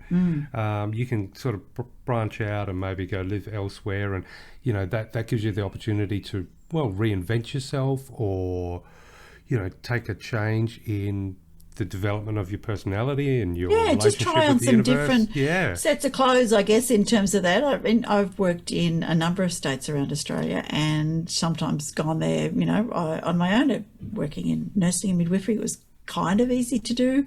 So you can kind of slough off some of that, well, not reputation, but that kind of history that attaches to you if you want, and just not tell people that bit, and just be this slightly different person, or explore being a slightly different person, or presenting yourself differently. But then if you do come home, there's that clash, isn't there? There's the person you used to be, which is what the people from home know you, and then there's and I guess that's what makes it such a fertile soil to write from, because which person is real? Is it the person you reinvented, or is the person that you developed as you're growing up is the real base, and everything else is just decoration? And throw in a murder mystery, and you've got yourself a recipe for an absolute cliffhanger. But I just, and the irony is I think for me, when it comes to the small towns and the crime and, the murder mysteries and stuff, or at least crimes anyway, whether it be murder or not, but the reality is, no matter how small the town is that I've gone through so many towns, they're all absolutely amazing, and they're all the friendliest people ever. And it's just what it is. So, the crime side of things, it's not because the town's dangerous. It's always because the town is amazing, and some sort of element wants to, ripple through the fabric there and unsettle it. And I could just imagine, some of these beautiful towns I've gone through, where there's people that have lived there their whole lives, and, they've got these really intricate and tightly bound societies where, like you said, everybody knows each other and everyone kind of has a symbiotic relationship. I couldn't imagine if there was, like, say, if a body turned up and no one knew who did it. Like, what does it? Because if it's one thing if you catch the person, but what if you don't? Yes. How does that affect how you look to everybody that you know in the town? The person selling you the milk, but the mechanic looking after your car. The police officer trying to catch you speeding. Like, everyone suddenly. How much do I, or how well do I really know these people or this person? Yeah, such a cool. So it was lots of really good food for thought. And, it was a great chat, and thanks, Chris. And don't forget to have a look at his book, The Tilt. But he also has some other books out there, so lots of other books. Yes, jump on there. And talking about writing craft, we also have a really special guest in the Writers' Lounge this episode. Oh, we do indeed. Yes, the absolute sparking ball of energy, sci-fi energy, and all sorts of energy, really. It was always awesome to talk with Laurie. Yes, we were so lucky to chat with our very good supporter and fabulous Australian author, Laurie Bell. She has just released The Crow's Heart, which is book 3 in the Stones of Power series, and it was just brilliant. Very good to chat with her, and she was very excited about the launch, although she'd kind of had snuck up on her at the last minute. So we were very happy to help her promote The Crow's Heart. Again, one of those beautiful covers, and lots happening. So how about we dive into the Writers' Lounge? Yes, because that's one of the magic parts about the Writers' Lounge is being able to sit back, listen to a bit of jazz, and chat with a writer and about whatever's happening. And man, it is always cool to talk with Laurie. And let's stroll on in and pour ourselves a drink and sit back and relax.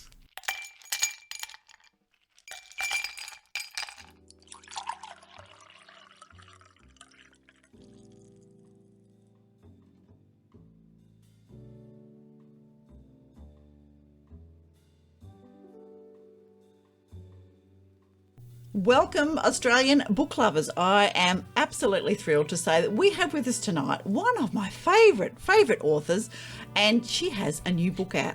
I am speaking, of course, about the fabulous Laurie Bell. Hello, Laurie. Hi, Veronica. Hey, Darren. Hello, Laurie. This is Thank you. awesome. That was a lovely intro. That was a lovely intro. I've got more, but I just wanted to get you, on screen first and make sure we had Darren with us because we're in the Writers' Lounge. And I think that Darren's got a little bit more experience recently in the lounge and he's feeling just a little on the not so sparkly side. So while he gathers his thoughts there, I'm going to introduce people to you and say rambles, writing and amusing musings. I love what you put on your bio. So that's what you're all about. And you do so many things in writing. It's not just your brand new book, which is book 3 in the Stones of Power, everybody, The Crow's Heart. And congratulations on that. Came out October 28th. Yes, only last week. So that's very exciting to me. It is very exciting. You've got Friday Fictioneers. You do miscellaneous writing. You do reviews for, don't quote me, reviews. Everything. A bunch of everybody. Antipodes. A bunch of everything, yes. A bunch of everything. And you also do, some audio stuff as well. So yes. You have many strings to your bow. Many hats, and I don't know where I'm finding the time for any of it at the moment. And look, I was a bit reluctant to read out the blurb about The Crow's Heart because, of course, it's book number 3 and there's kind of a little bit of spoilers in it. I am having that problem myself. Yes. Every time I tell people about it. It's a little bit tricky. Yes. But I like to say that book 3 is my Scooby-Doo mystery. There's a lot of running around a magic mansion and all sorts of shenanigans ensue. So hopefully that is enough of a hook for people because I don't want to give too much away. And is there a Laurie Bell Scooby snack in there? Oh, who knows? Maybe. It might well be.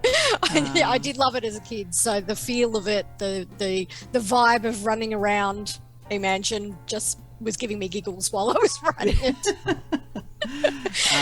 Very good. Now, Laurie, I should say, whose traditional owners, land, country are you on tonight?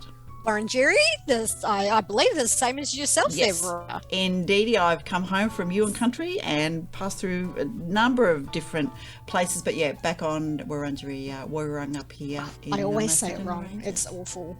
Nah, we're getting there. Thank you for the correct pronunciation.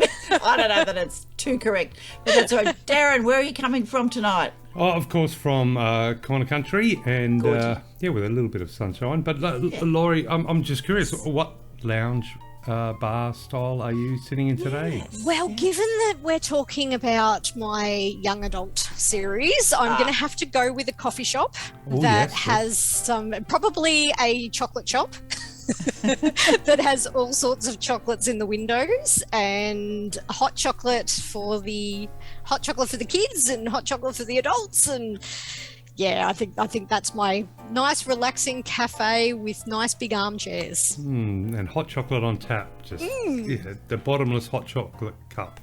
Yes. Like the Belgian chocolate, there's a place up in Daylesford where it's like liquid hot chocolate that they pour in and they mix it and it's like just to die for. So that sounds lovely. I think we'll add that. And if we were to be a little bit cheeky, we could of course say and pop a little dram of whiskey in there if it's particularly cold, but only in the adults, of course. That's right. That's right. Or we could put flares on and have fondue and dip in chocolate.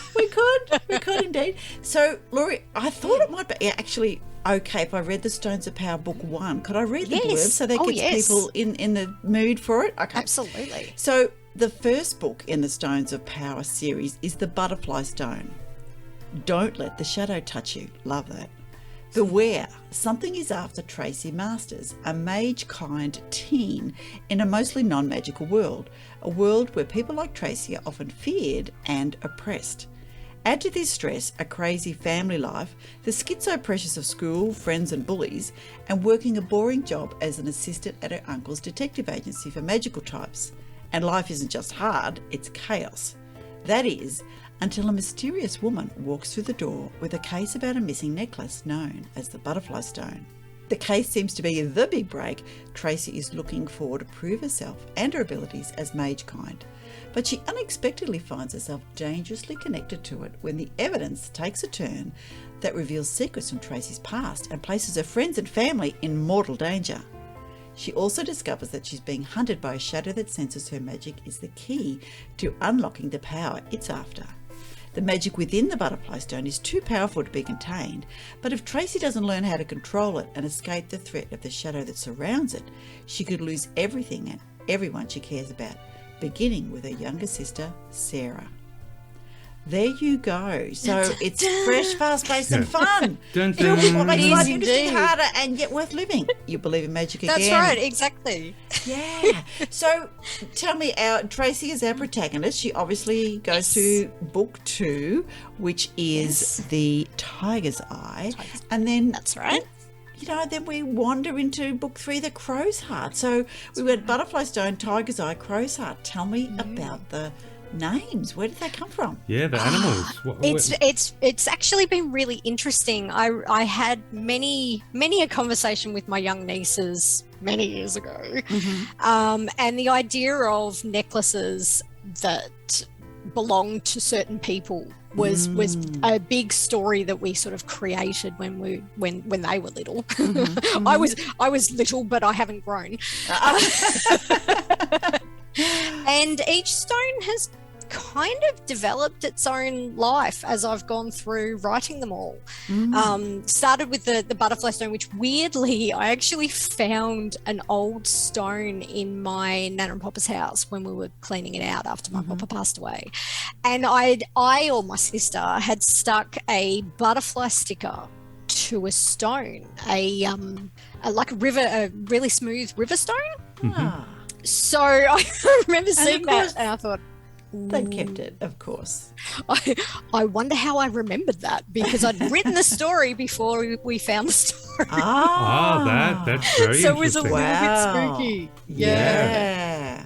Oh, I wow, like that is really cool. So, and then we went with colours, because what's more fun with stories for kids that involve bright colours and different animals and different types of stones and necklaces and all the good things that you might run around with, and then plenty of action.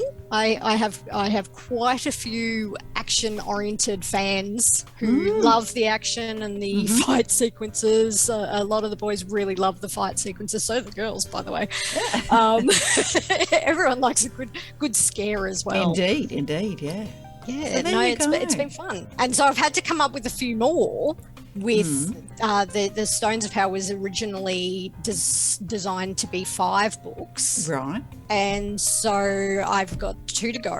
And unfortunately, I've written book 4. It's currently with it's currently with some beta readers, and so I'm having to really check myself every single time I talk about the stories because I can't quite remember what's in book 4 and book 3. No, because it's close to the skin there. Very good. It's too close, so I've caught myself a few times where I've nearly slipped with some friends, but so far so good. All secrets have been held. Wow! So did you write it as one whole piece and then divided it, so to speak, or was it a case of as soon as you finished I was just going to jump straight back into it and keep going? Yeah, it basically, that's exactly how it's been. I really just focused on the butterfly stone. It was the first one, and really pushed that and queried that and threw that out in the world, and it took quite a while from writing it to it being published, and it wasn't until it might have been 4 or 5 years between writing The Butterfly Stone and getting it published. And I hadn't even thought about book 2 until I knew The Butterfly Stone was being published. So that's when I started book 2. And this one, The Crow's Heart, is actually really interesting because it was written in the heart of our big lockdowns in Melbourne in 2020. So everyone was locked down. Everyone was a bit distraught and miserable and having a terrible time of things, and I was wanting to write something that was fun and light and took me out of it. I was really struggling to concentrate. It was one tough. of those, doom scrolling all the way. Yeah, but it certainly was, it took me out of my locked little house to be able to have, which is why I think I sent my main character overseas. I won't say too much more than that, but she does go overseas. So it was probably a bit of wish fulfillment going on there. Just a I was little locked bit. down. Laurie, very different series from your White Fire series, which is really classic epic sci-fi, and it's rockets and worlds and space and all of those kind of things. So All the good things. all the good things, Robots, and Robots. robot and dog. Come on, Yes, don't forget the yes, dog. my robot dog. Yes, Yeah, absolutely, and my snarky spaceship AI. Which Yes. I have so much fun with as well. Yes, it is very different. It is very it's different. Worlds apart. Yeah, worlds apart. Do you have a favourite? Is that cruel to ask? It's tricky. It's tricky because each book I write, I think that's my favourite at the time.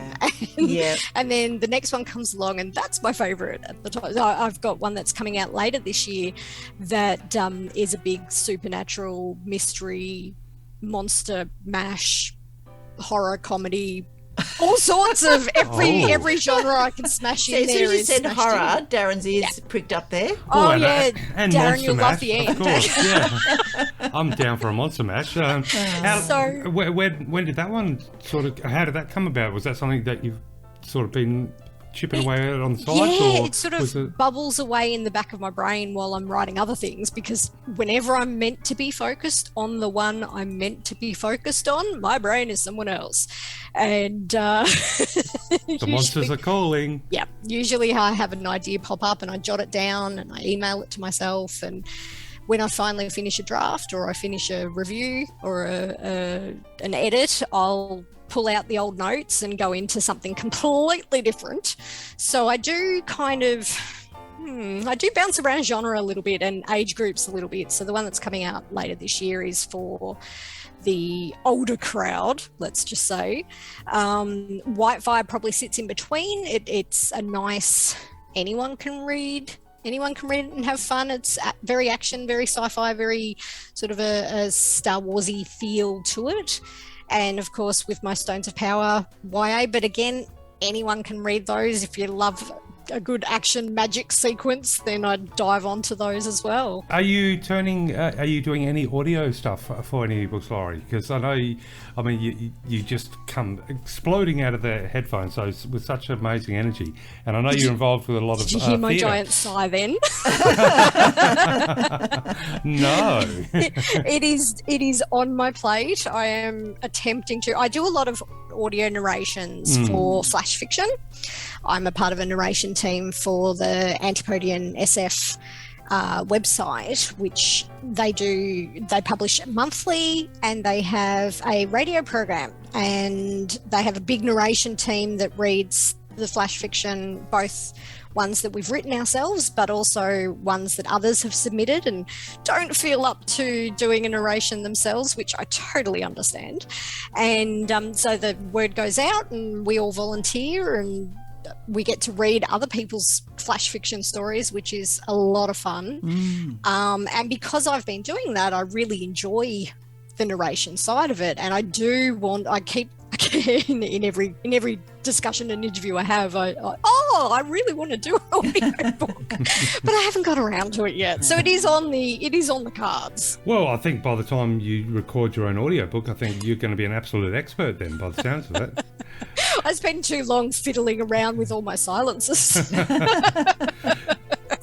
Easy to edit out silence. Yeah, That's but okay. what a way, being in the writer's lounge, when it comes to writing, what a way to sort of hone your craft, and that is not only read other people's work, but read it, because obviously reading it is a whole different rhythm. Oh, absolutely. And pronunciation, going off my gaff from earlier, that gets me all the time, because if you generally, when you've written something yourself, you've got an idea in your head as to how each word is put together and pronounce, and the flow and the voice and the pauses and that sort of thing. But when you're reading someone else's flash fiction, it can come out of the blue, and some word choices that are magnificent I've had to go through and actually call up on Google how to pronounce this word.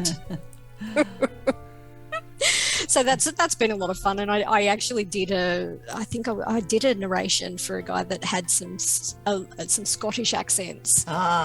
And I did give it a go, and I probably failed abysmally, so I apologise to anyone who listened to it. Oh, come on. You probably did better at the Scottish accent than anyone does at the Aussie accent. Yeah, it was a lot of fun. Isn't it funny, though, because, you know, like you said, it can be one word, and on paper, even if you write it yourself, that's the word, and you read it and you go, yeah, that's great.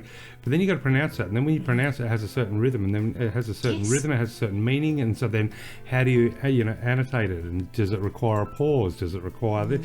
It's like it becomes like this beautiful musical expression or physical expression that transcends just the word itself. Then. Very strange. Yeah, absolutely nailed it. Particularly with if you have a particular character that has a flow and a way of emotionally delivering something. I like to try and pick up as much of that as I can in the delivery. It's probably the theatre background and the playing around with directing people on stage and telling them to go faster and push that one harder and that sort of thing. So word choice and what particular inflection on a word that might give anger or comedy or whatever the feel of the piece might have. It's definitely a lot easier doing your own work than it is picking up someone else's. So it's been an interesting experiment, and I really enjoy it. Fantastic. Laurie, tell us about Friday Fictioneers, one of the other little exercises that Friday you do. Fictioneers, I recommend it to everyone and anyone who does a little bit of writing. It is such a good exercise for strengthening your own word choice, and particularly in a condensed word choice manner. So Friday Fictioneers, I've been doing it for 6-7 years now. It feels like a very long time. I've got hundreds and hundreds of them on my website. If you ever want to have a read of any of my Friday Fictioneers flash fiction, it's on solothefirst.wordpress.com, and definitely go and have a look at that. What happens is we have the wonderful Rochelle, who is the host, and every Wednesday our time, I think she's based in the US, but she posts up a photo that one of the Friday Fictioneers group have sent in, and that photo becomes the prompt for the week. And it's just write 100 words, and you are trapped to 100 words. You can't go over, can't go under, which is quite an exercise. Yes. And you only have the photo prompt to go off. And a lot of us try to stick with our genre, our preferred genre. But when you've been doing it for a while, you do play and you do pop in and out of different genres. And it's such a great exercise for a writer to do, to where you might concentrate on dialogue in one week. In another week, you might concentrate on setting or location, or it's just, you can go mad with it. It's so much fun. And the good thing with it being weekly is you have to be reasonably quick. Like you can't take a couple of days to work on it. It's 100 words. And I've got myself down now to about 7-8 minutes. Oh, wow. Oh, wow. Writing them. Fantastic. And I only go over it once or twice with an edit and then post. Yeah, just So, let it And so yeah, that's it's exactly great. 100 words, is it? Like, Yeah. it can't be 99, can't be 101. You can go a little bit under, and quite a few actually hit the 50 word in an amazing, concise manner that is just, they put stuff together. And some people put poetry in, and it's extraordinary, the work. And the good thing is with Friday Fictioneers is there's a link to everyone else's posts. So you can go into the link to see other Friday Fictioneer prompts and read how everyone else has prompted off that photo. And it's amazing the different stories that one little photo will trigger in a bunch of different writers, and they're based all over the world. There's writers in every country that are a part of Friday Fictioneers, and you can join in at any time. You can join in and have a go, and you just link back to Rochelle's page, and it's been the best exercise I've undertaken to be concise with my writing, and it's taught me how to cut out words that are just not necessary.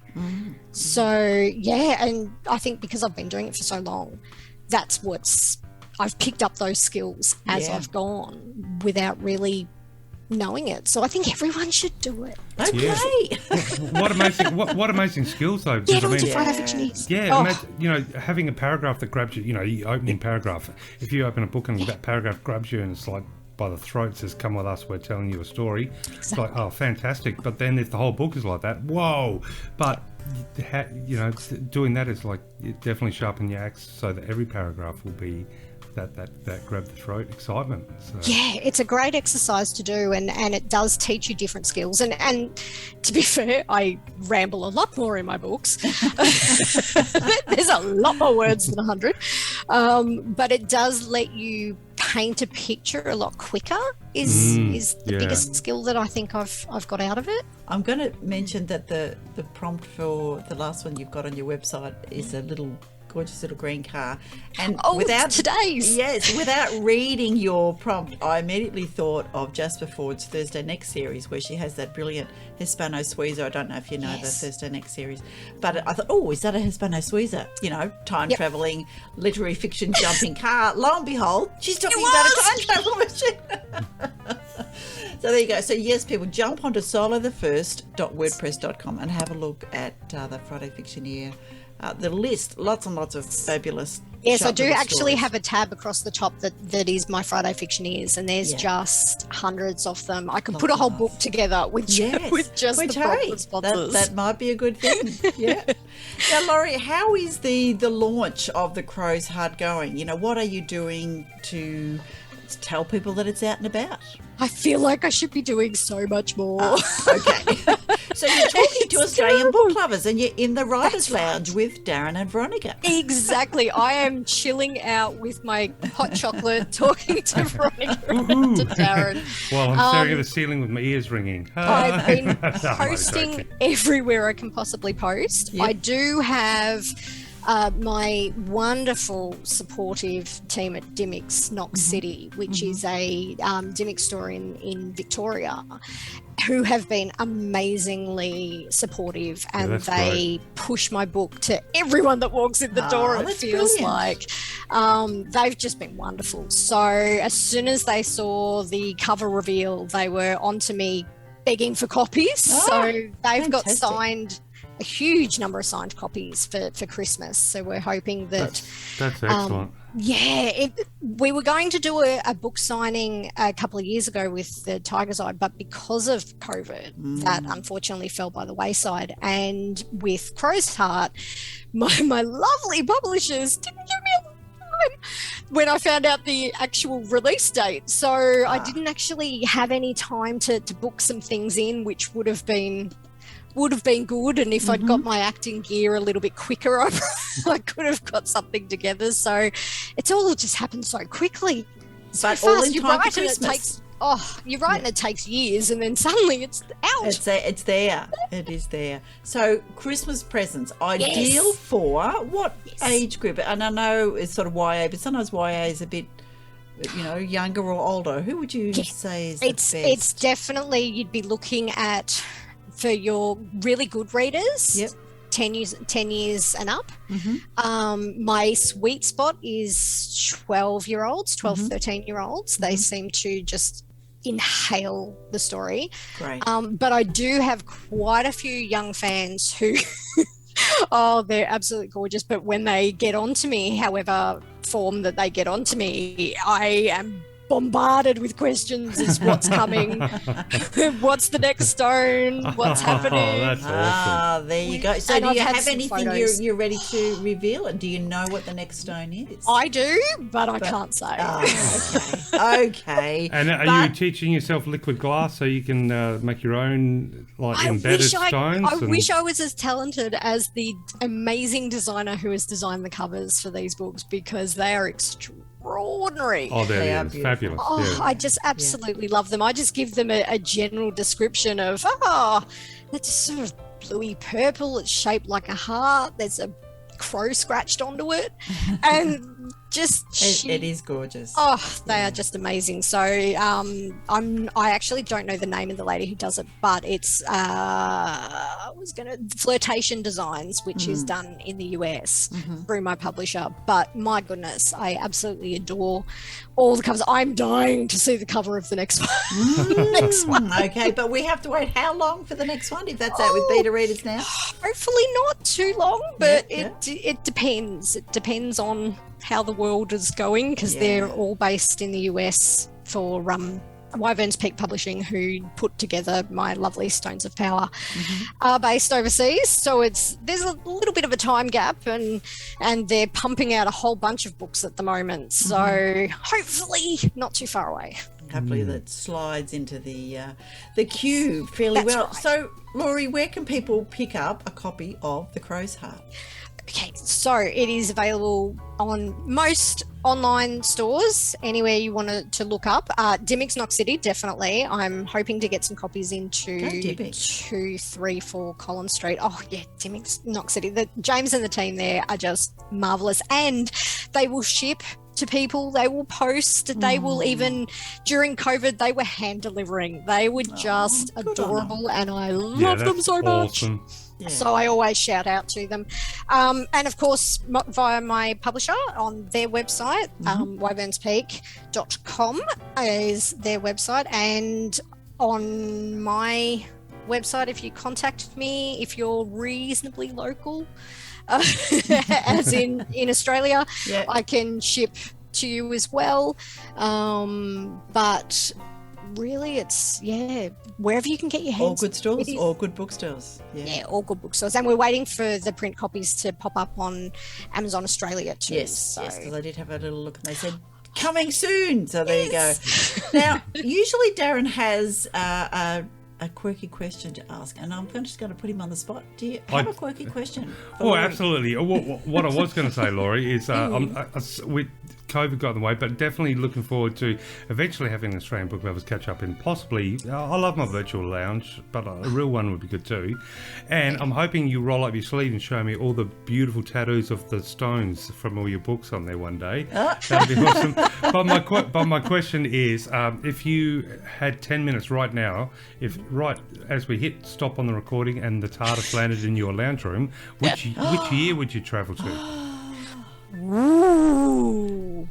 I would say the future, because I'm a sticky beak, and I would just want to know what's coming and how the future is going to look. I don't think I could do on Earth. Or would you shoot to another planet? I don't think I'd go far enough that there wouldn't be an Earth. Let me put it that way. But certainly, I think I would go into the future, because we know about the past. Yes. And I don't know about the future. I want to know.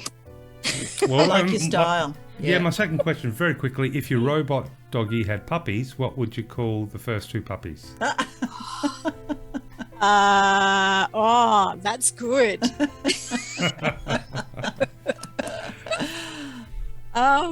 I don't know, because we had cats, and I've had dogs in the past, and their personality kind of reveals themselves to you. You almost have to wait until you meet them. Oh, we got two little baked bean cans running down the hallway.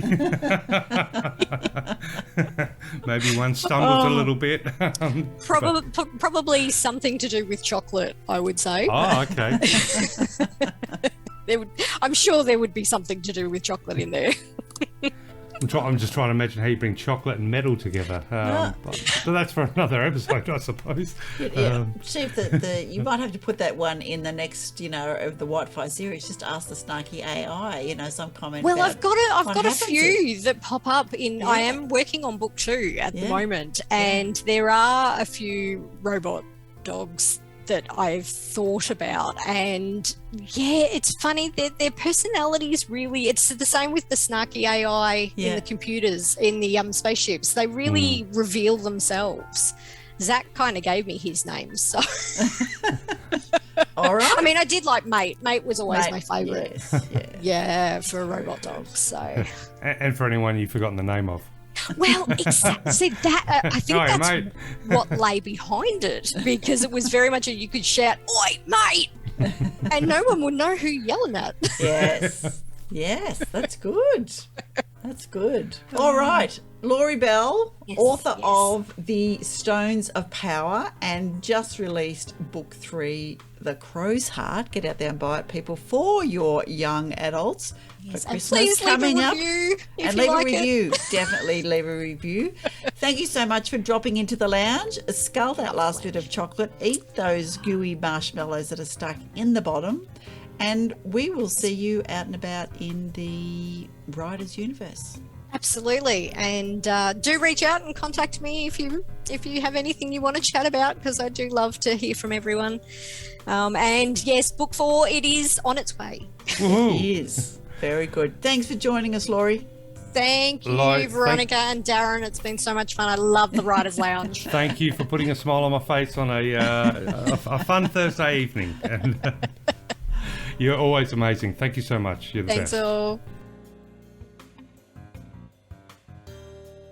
I could have sat in there and kept the drinks on pouring, I suppose, and chatted to Laurie for ages. Yeah, absolutely. It's always good to chat with her. Stupendously huge congratulations to Laurie for the release of the new book, and I think so many fantastic things coming her way. I have no doubt.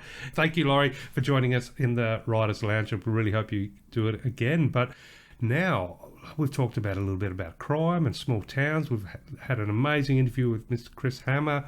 We've had a beautiful time in the Readers Cafe with a couple of on-the-spot reporting. And, of course, we had that wonderful time in the Writers' Lounge. But I think it might be time for a quote. Excellent.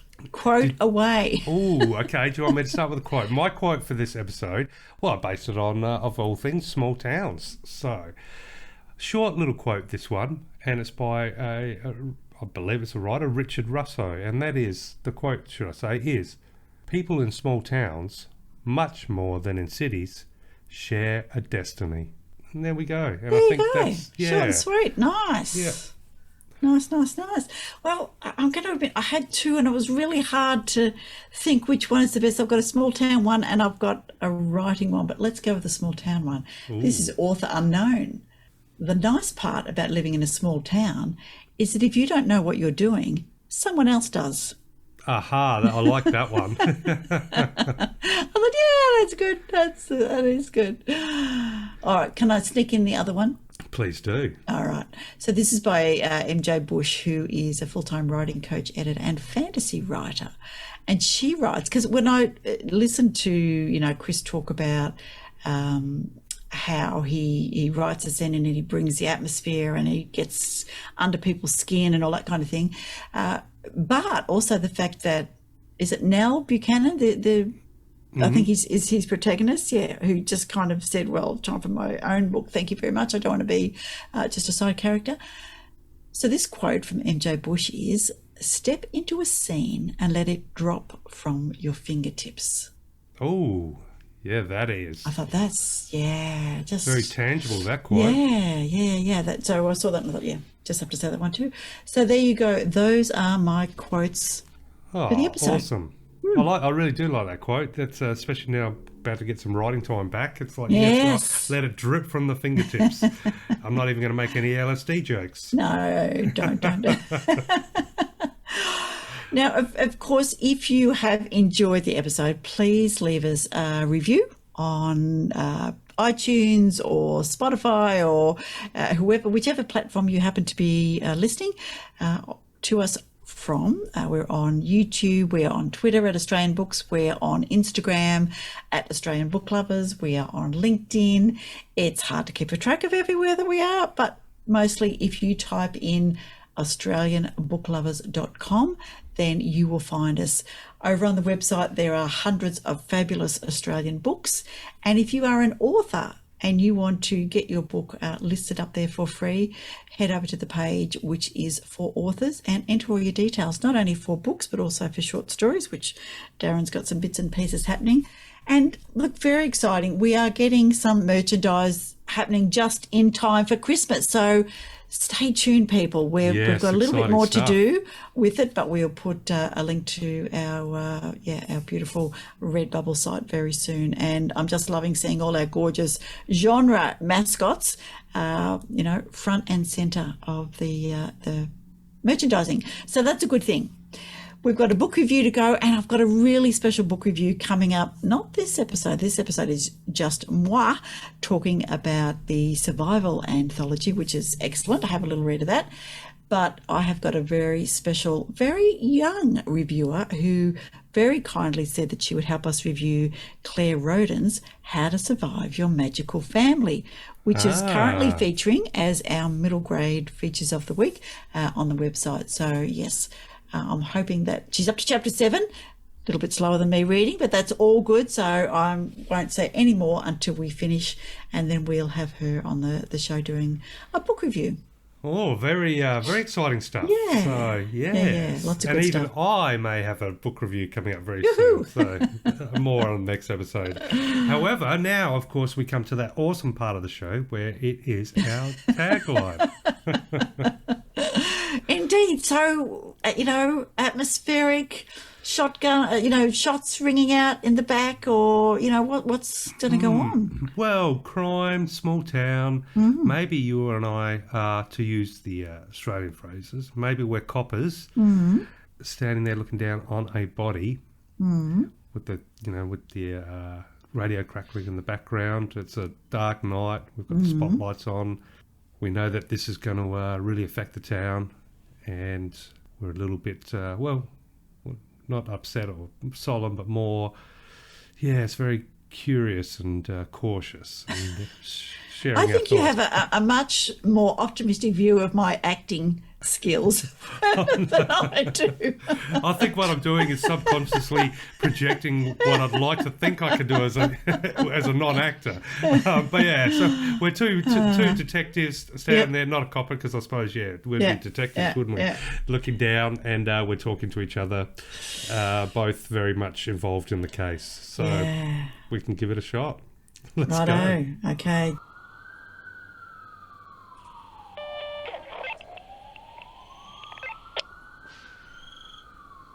Gee, Darren, you tell you what, you can find lots of things about people, but, there's something about it. We've got to take care for now and remember, too.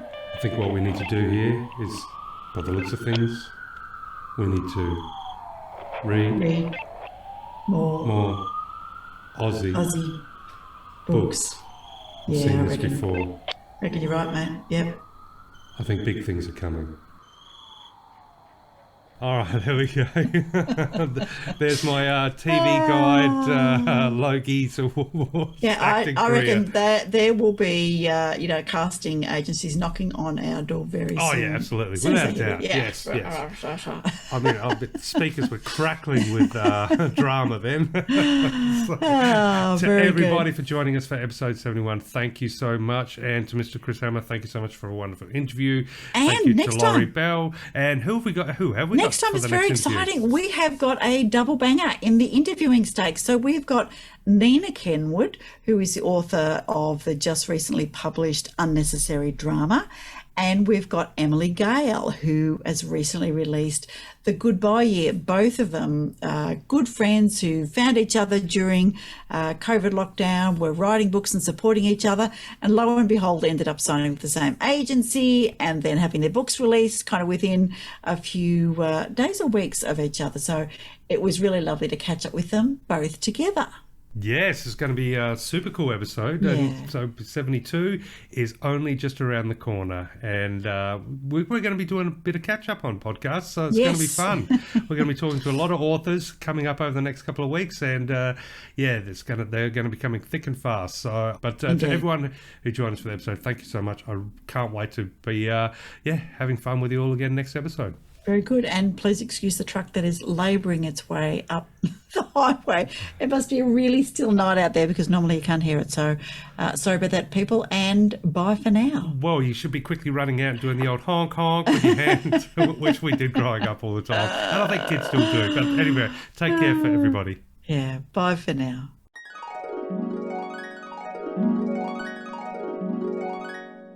Stories of Survival, a charity anthology by Australian speculative fiction.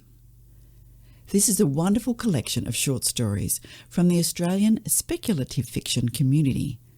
The stories all have at their heart survival. Each presents as a microcosm of what author Pamela Jeffs outlines in the dedication. Survival is more than any physical act of defiance. It's about memory, inspiration, hope, grit, spirit, and transcendence. The stories are connections to difficult personal circumstances, communities in peril, and to country, and to the trials and triumphs of humanity, all set in the realms of speculative fiction, my favourite kinds of worlds. The flavour is definitely Antipodean, and the indomitable Aussie spirit is well represented. In each story I found a little hope. Survival may be hard, but it's worth the effort. This is a charitable anthology raising money for the Melanoma Institute of Australia in memory of Australian author Aki Flintheart. A very worthwhile cause and a very worthwhile book, filled with poignant, clever and entertaining stories of survival. Let's meet again, where magic happens.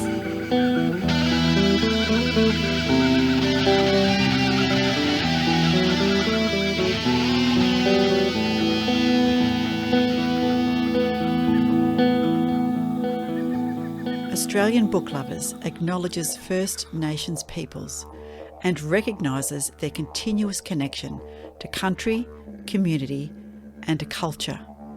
We pay our respects to elders past, present and emerging, and honour the sharing of traditional stories passed down through generations. We're committed to a safe and inclusive welcome for authors and readers of all cultures and backgrounds, including people of LGBTQIA+ communities and their families.